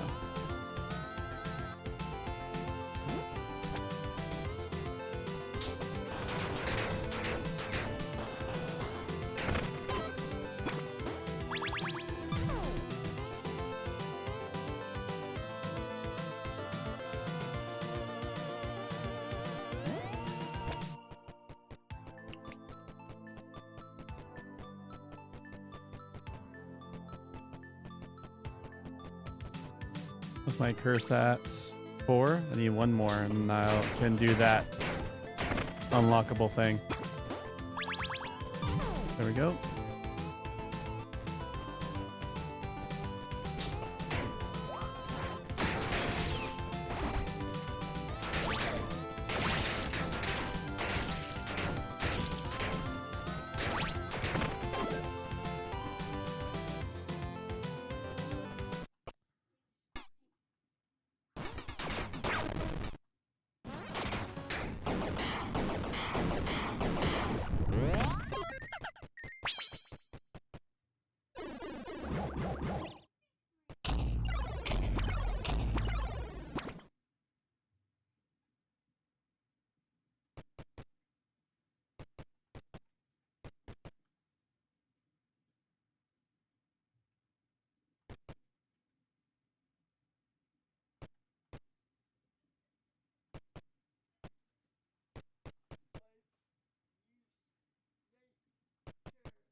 Oh. I think I gotta do more lawful things. All right.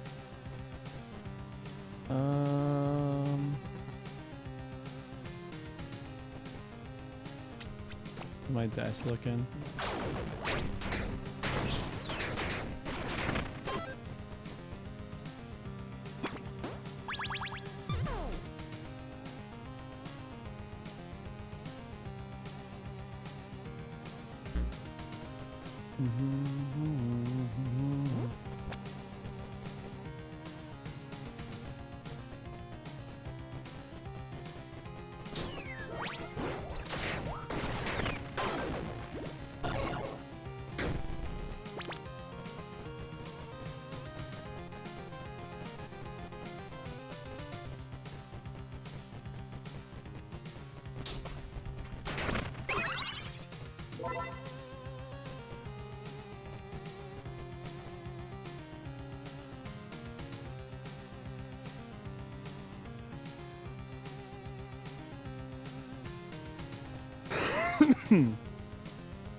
It's such ridiculous numbers that it looks like I'm modding the game.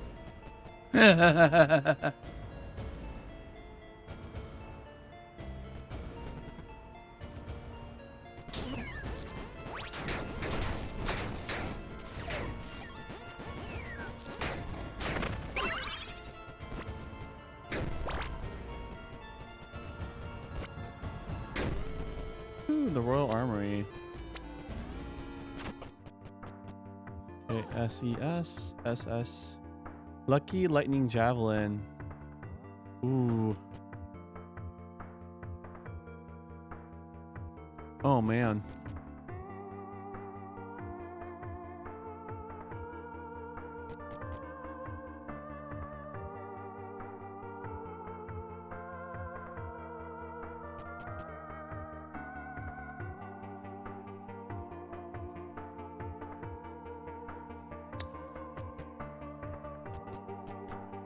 Two-hander.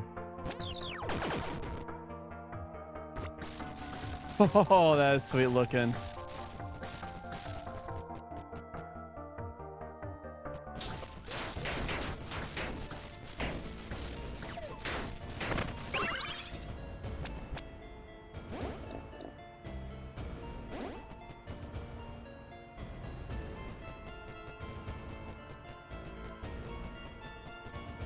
Do this right now until I get that max level.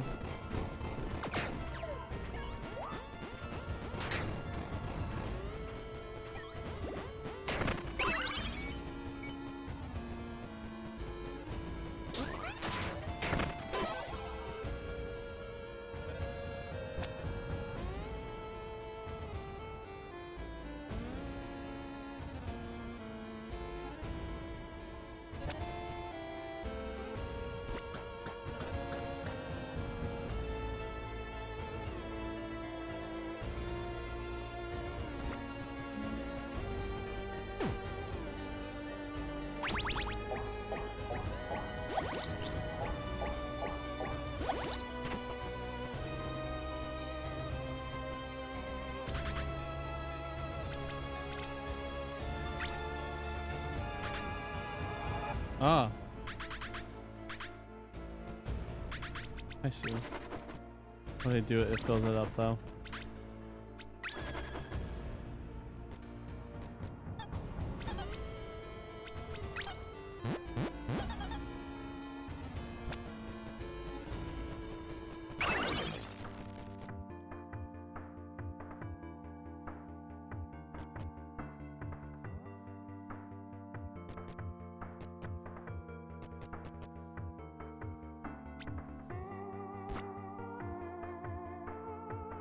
Oh, that's not a mana flex item. Balls.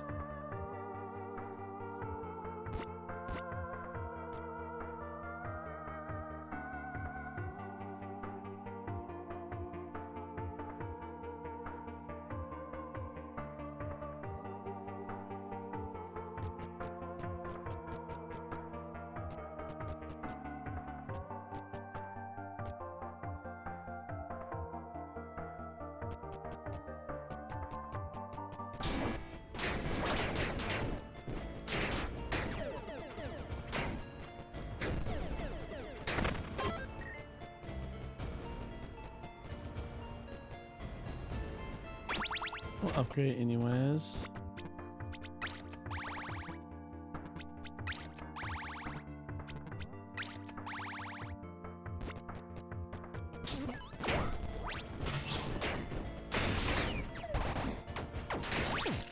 Oop.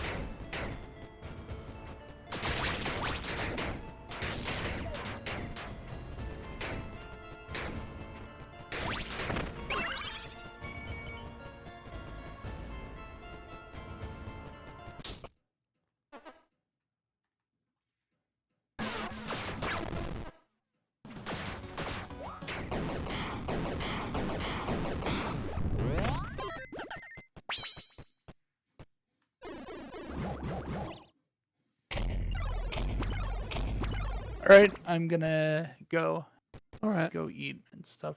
So y'all have a good night. You too, friend. Later. Later.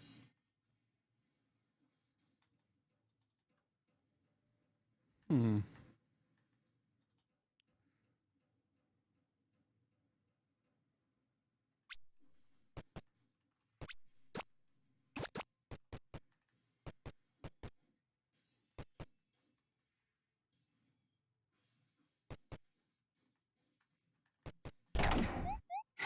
If I get the crazy crit build.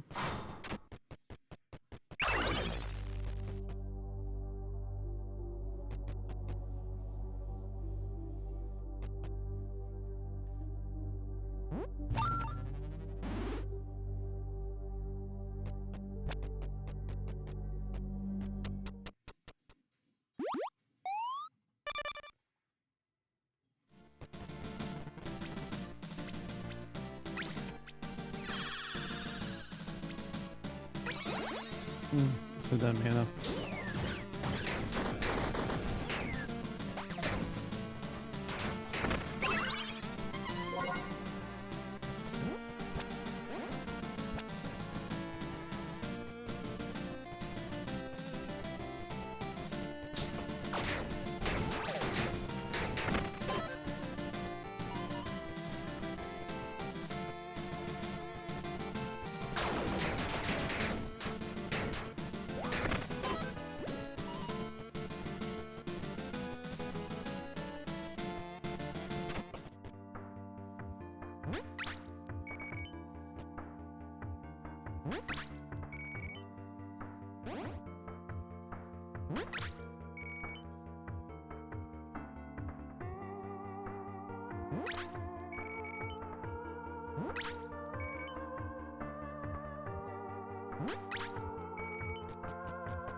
Yeah.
All right, Char, we're at time. Mm-hmm.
Man, what a garbage start.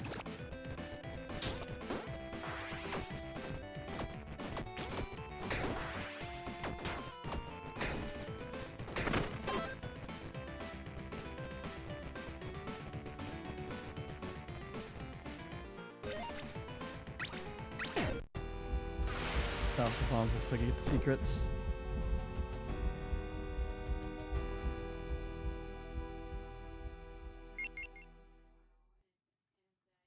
Hmm? Mm-hmm. Well, Ben was on that computer, so he could have been logged in on Discord. You have to close on the bottom right. Bottom right on the taskbar. You probably was. Oh wait. Bottom right. There should be of like either call or Discord. It's in the taskbar.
Mm-hmm.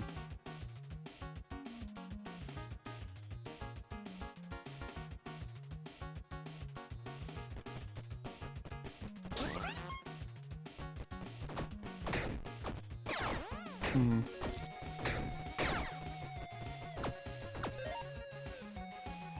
You're having a hard time finding it? Hmm.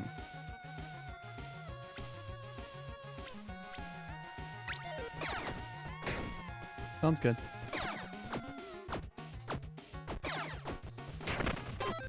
It was an accident, but I used it.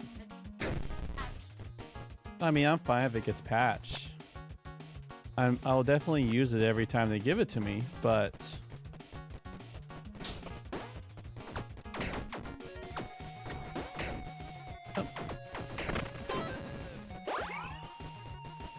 well, I mean, it's an event, so it's just a chance kind of thing.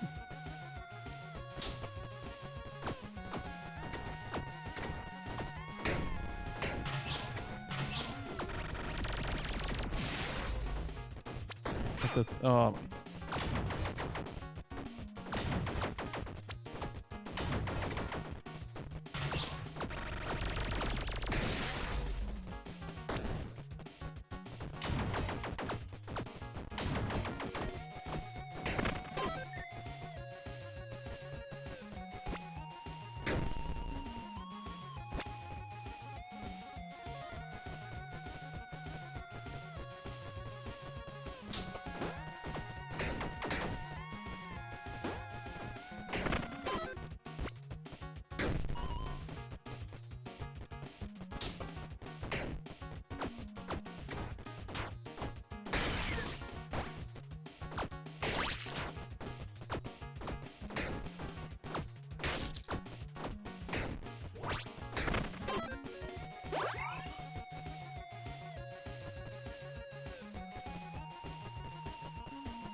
Oh gosh.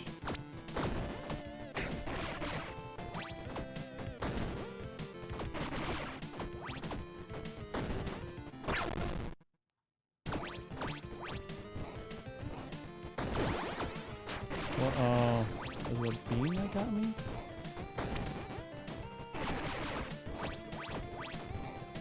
Oh, I forget when he lands. It does the wave.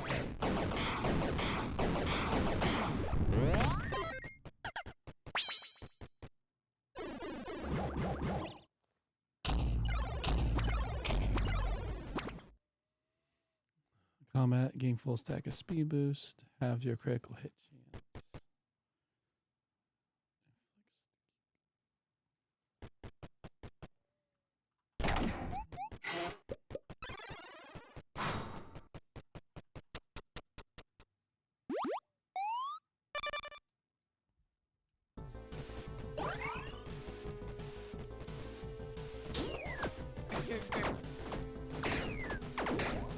I mean, no.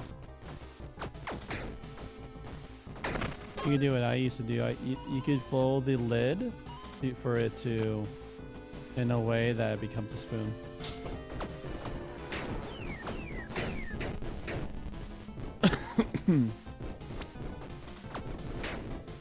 Oh.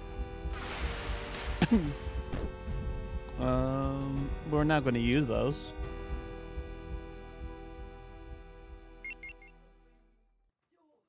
Huh.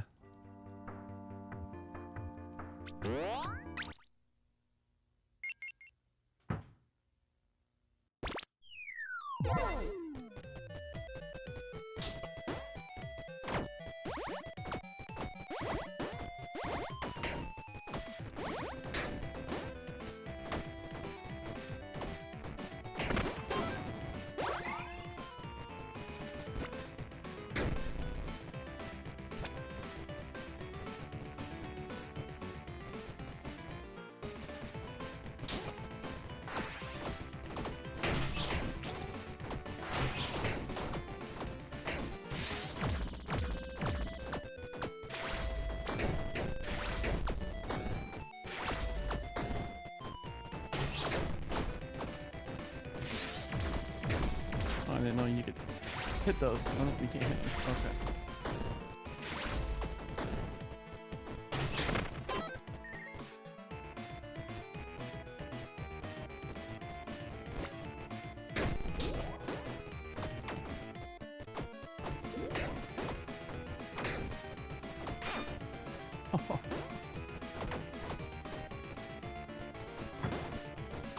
Nice.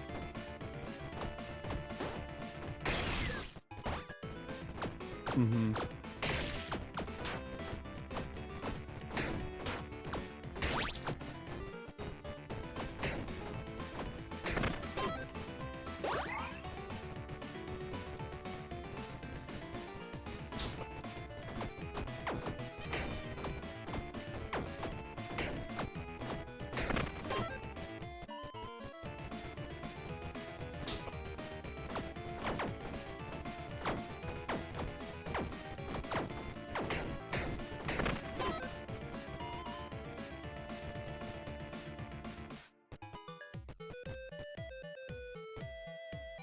Ay, ay, ay.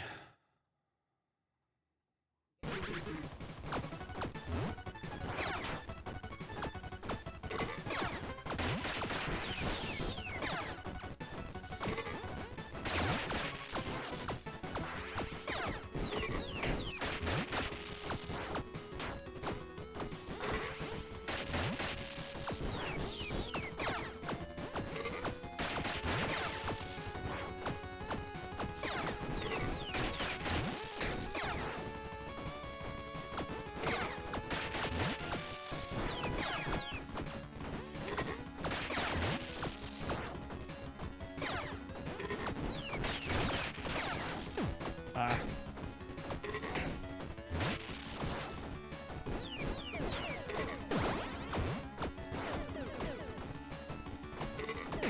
Oh man.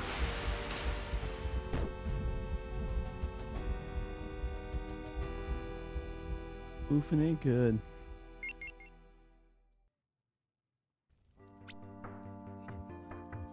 Mm-hmm.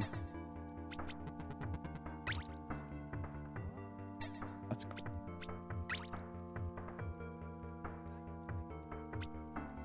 It's the deprived.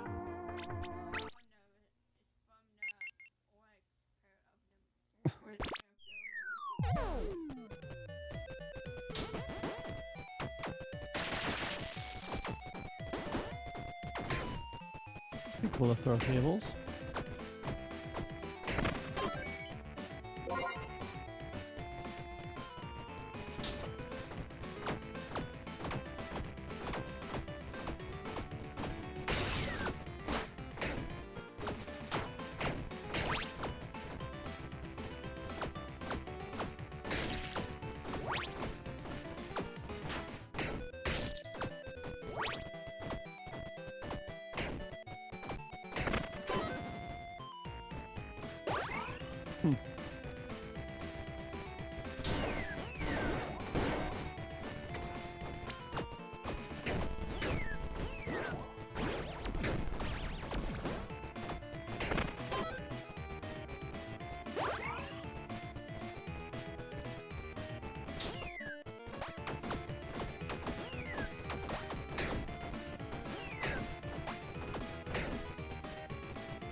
Not the club.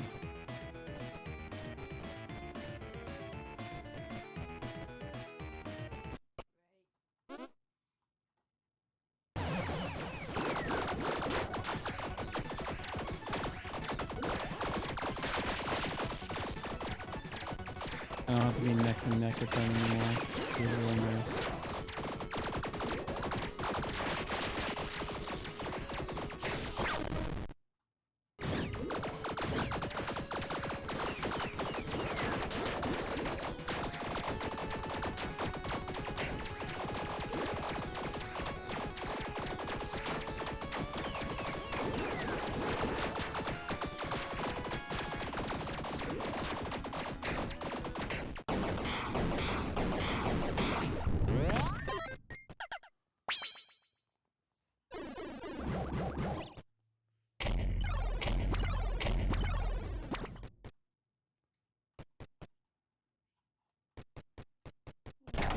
Oh, alright, that works. More armor. I meant to grab the poison. That's cool.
Sure.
Get them out of here.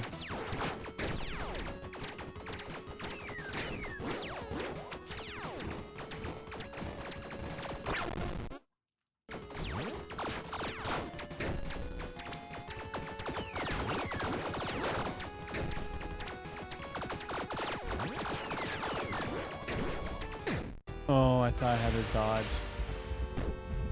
Darn it.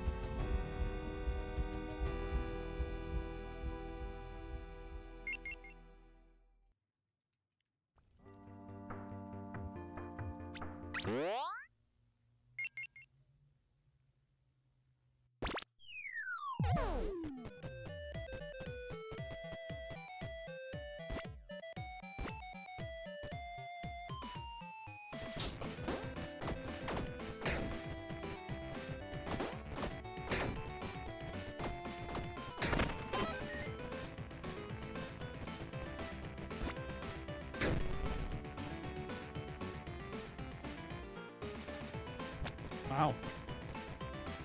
What a find. Yeah.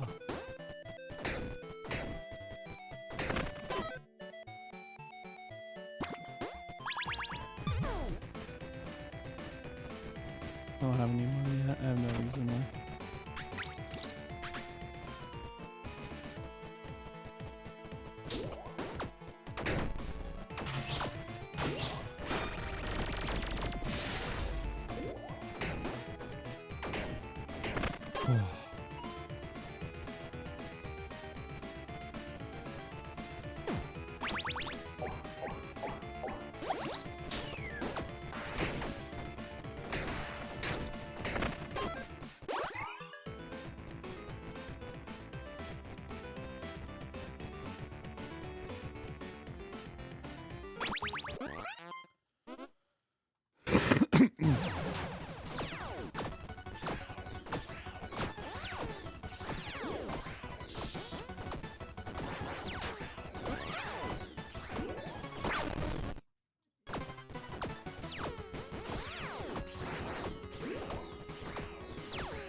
It's just more annoying.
Only thing is that great sword is two-hander, and I need to stay away from anything two-hander.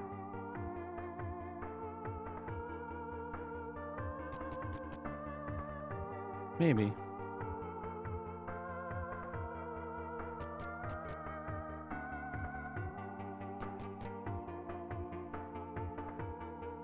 I need to take the melee since right now I'm all melee right now, so I think the coral flail is worth the try.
$350.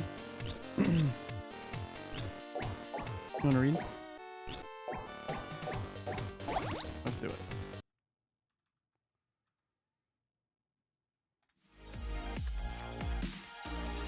All right.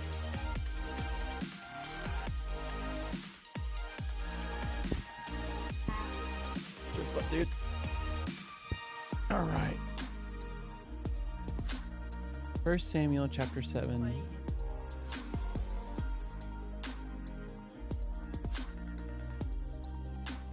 Well, we'll be within the hour, so no.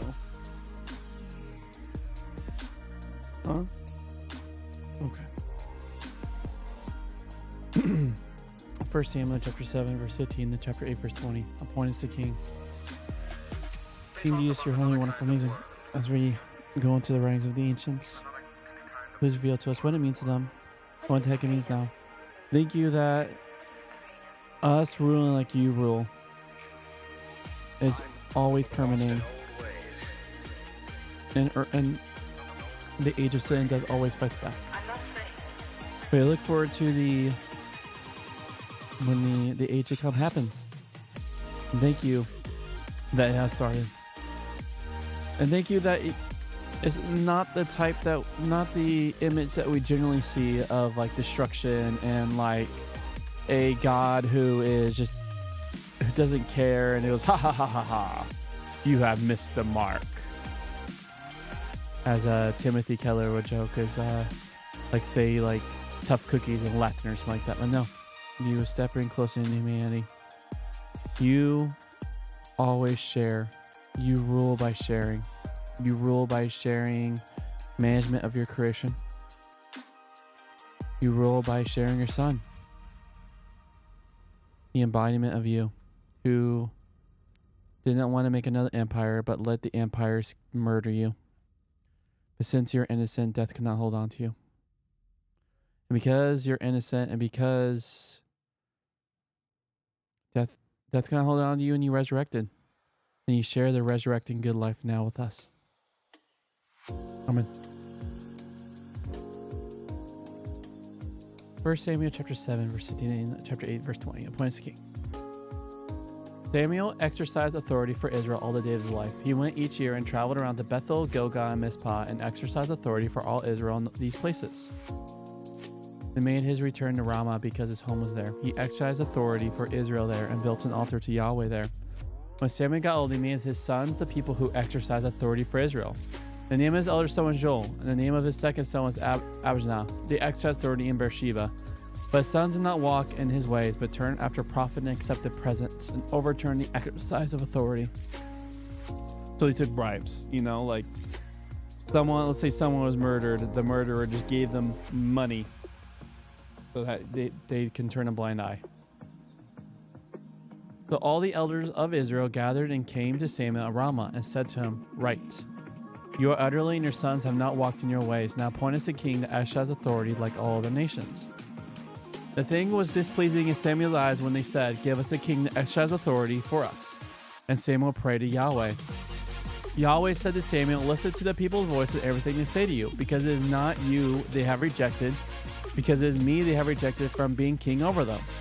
In accordance with all the deeds they have done from the day I brought them out of Egypt, even until this day, they have forsaken me and served other gods. So they are doing also to you. So now listen to their voice. But testify against them solemnly and tell them about the authority of the king who will reign over them."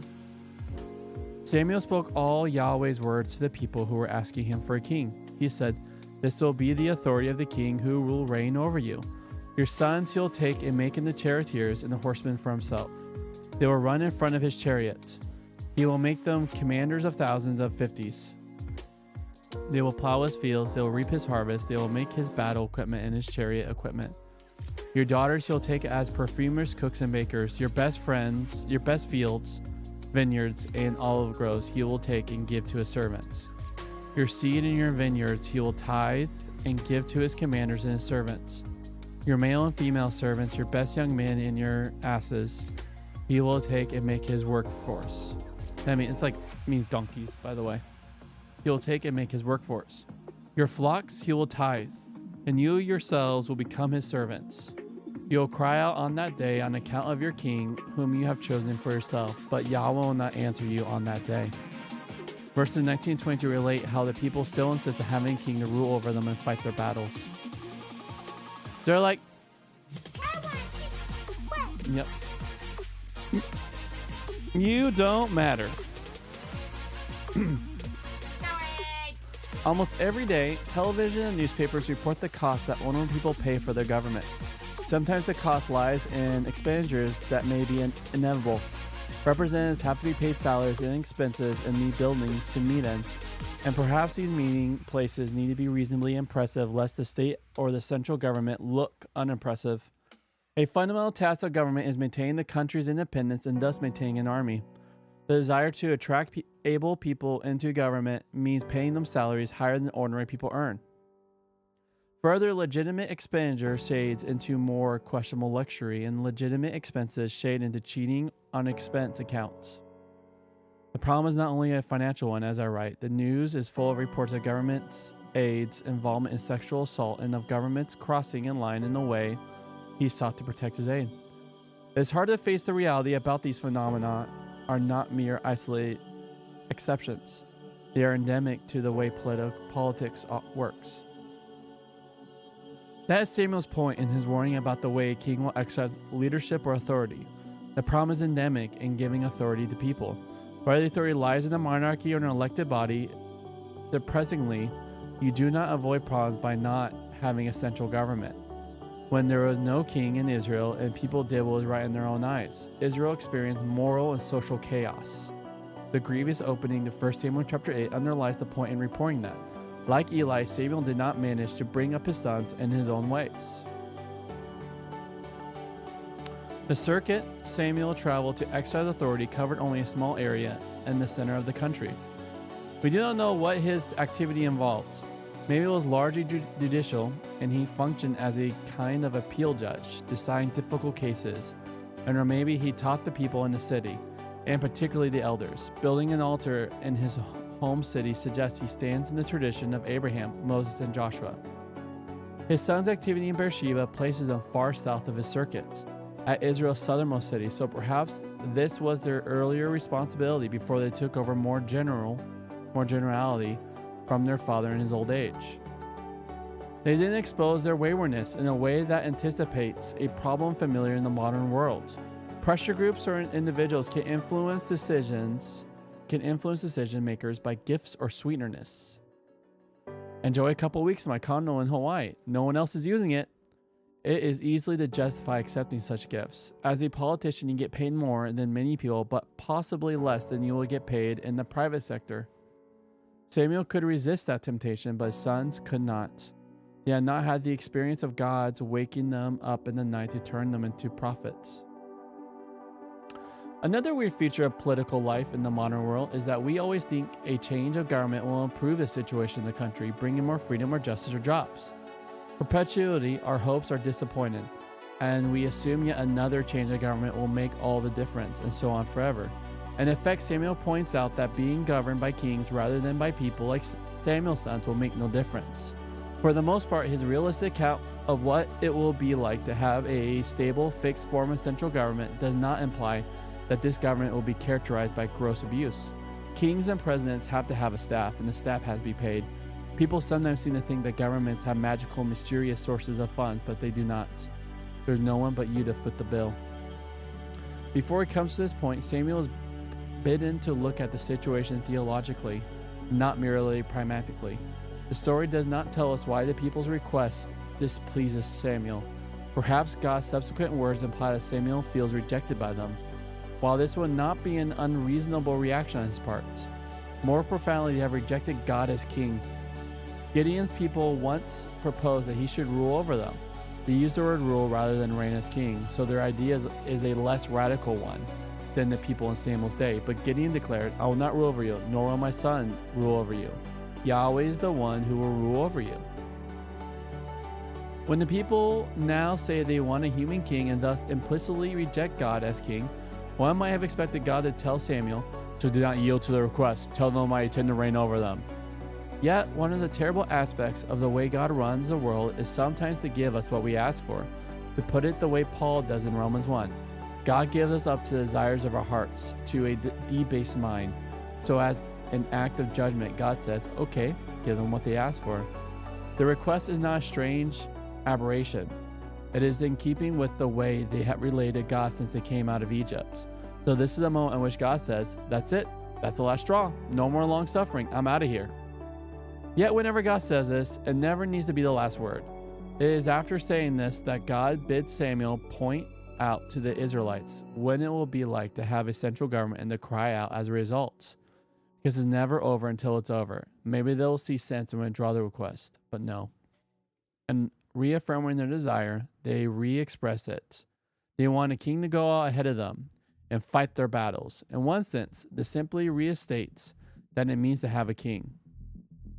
One theory about the very idea of central government is that its single, indispensable job is to defend the nation's existence and freedom, its integrity and its borders, in relation to other nations that peril these. The Israelites' experience of God's kingship in this connection has been mixed. Sometimes God has given them amazing victories. Sometimes God has let them experience notable losses, and a story such as that in 1 Samuel 4. Of course, God had good reason for doing so, but how can they function as a people if they are subject to God's whim about what happens between them and their enemies? They want the freedom to safeguard their own destiny. Okay, says God. All right, friend, we can start.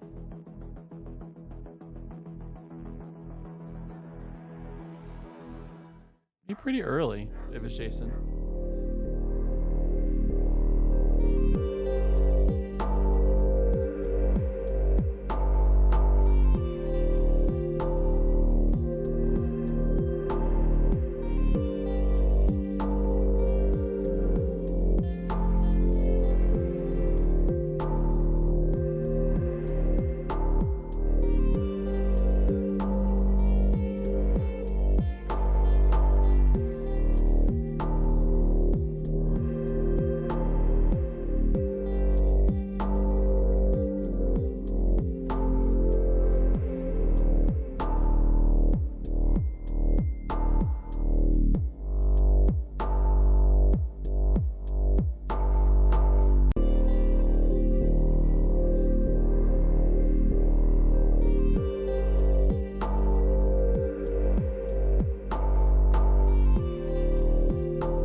I should have kept the shield. That was a silly goose.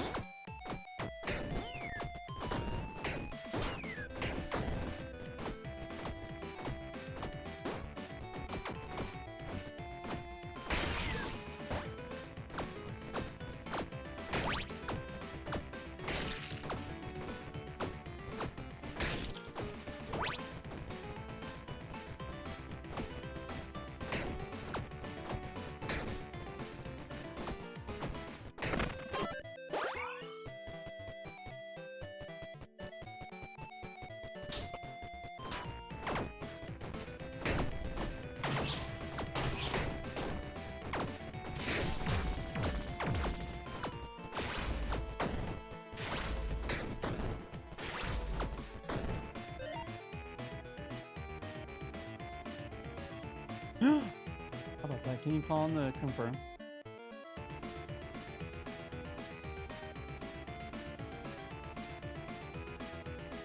I'll call him to confirm.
All right, let's go for the crushing hit.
What's up, Jason? We're good. We started right at 4, so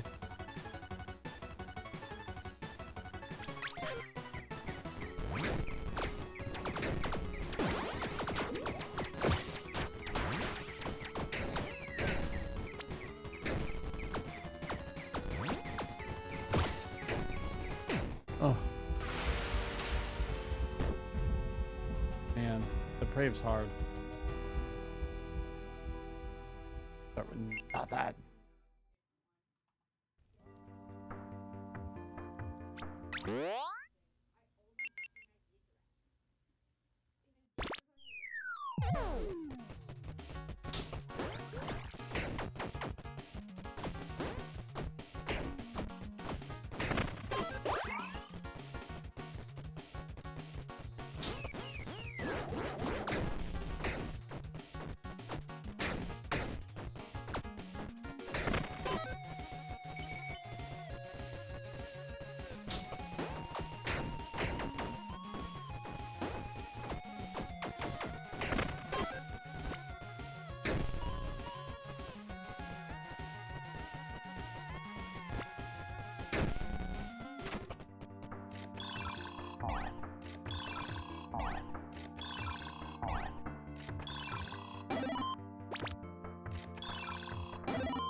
Oh.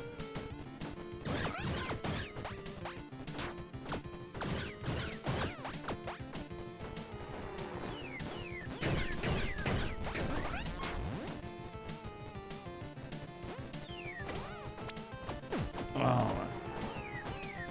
Trying something different.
Oh.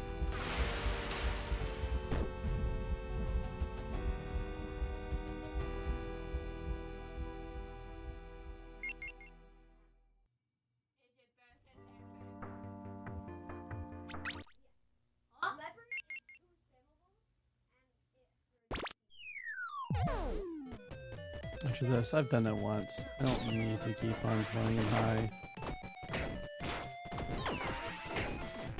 Well, at this point, just to beat it.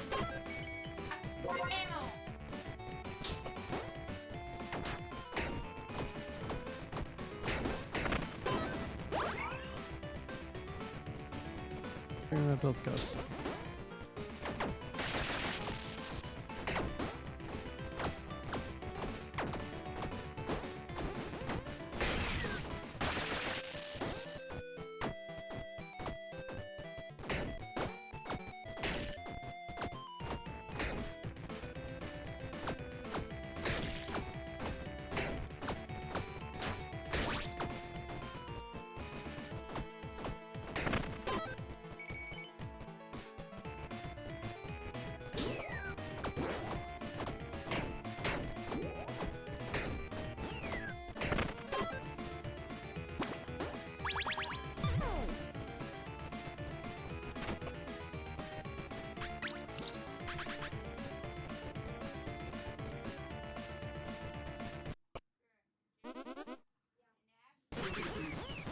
What's the secret?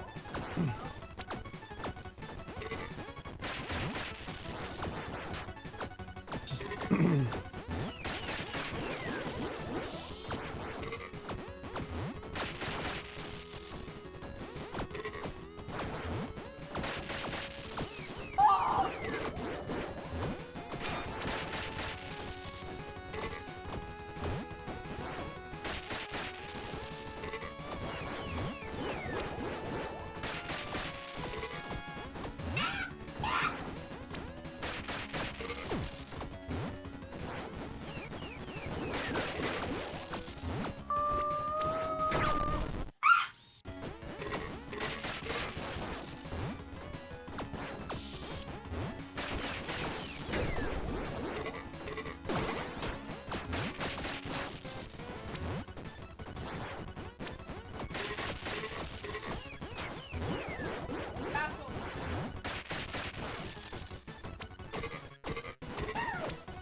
oh. You thinking I have stamina when I don't? Alright. Let's do easy mode now. Take off all these debuffers.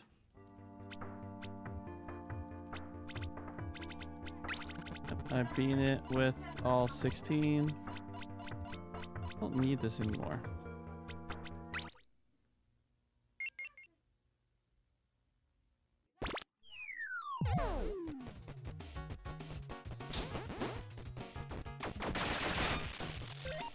Actually, I'm gonna go try out the hero sword now.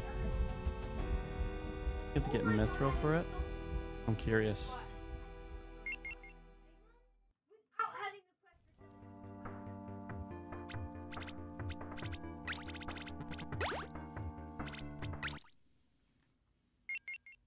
Alright, let's do this.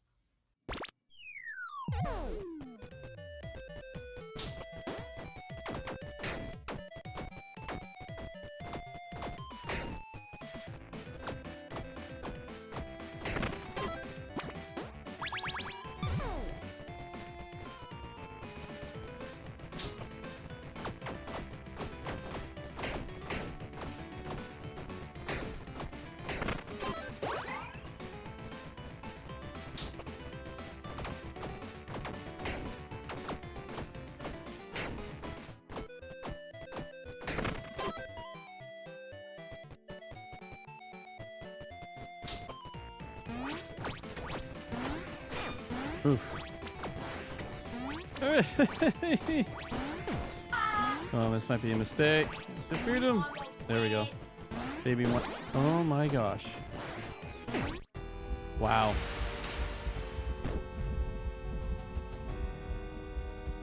I oofed it. I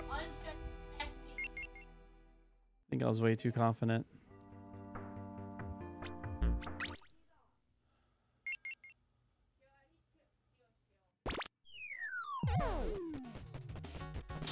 Brief.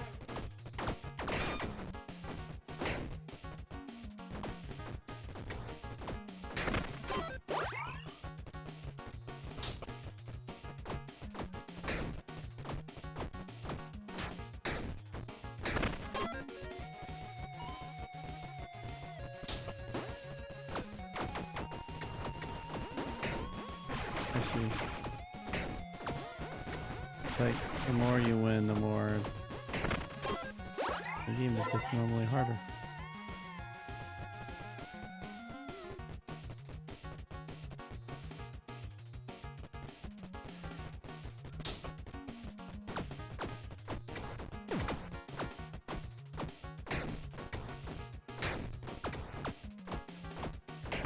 I'm like still using it hard right now.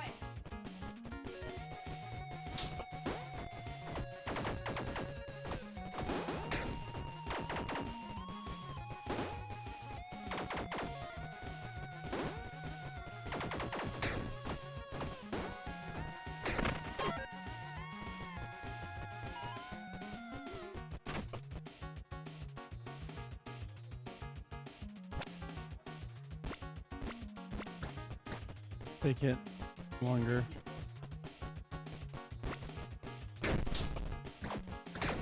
Ah, oh my gosh.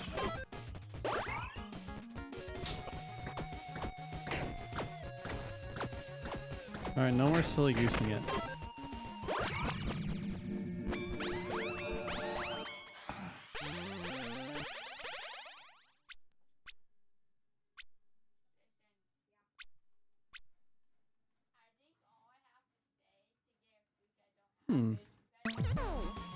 Why not, since I'm gonna be upgrading that.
Oh, it circled around. Yeah, I'm like, I'm doing too hot.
Nope. There was a secret there.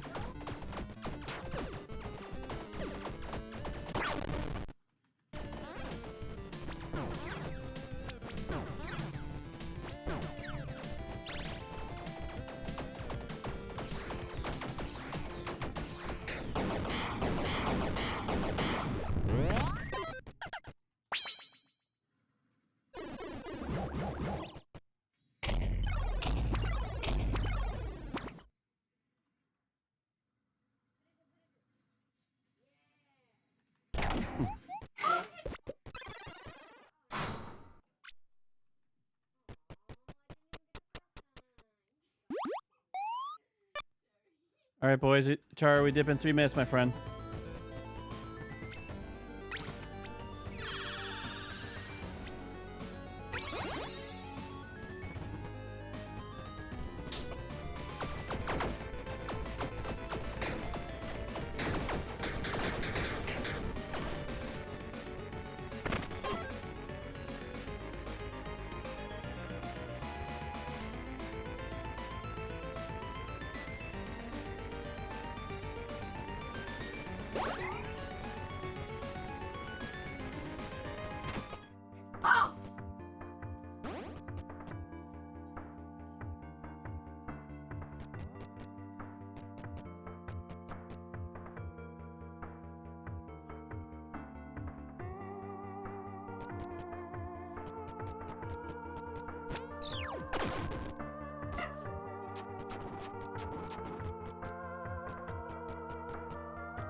Hold it.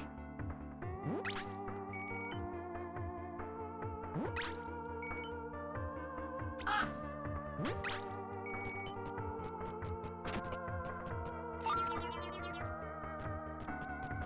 I knew one.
All right, Char, we're at time, my friend.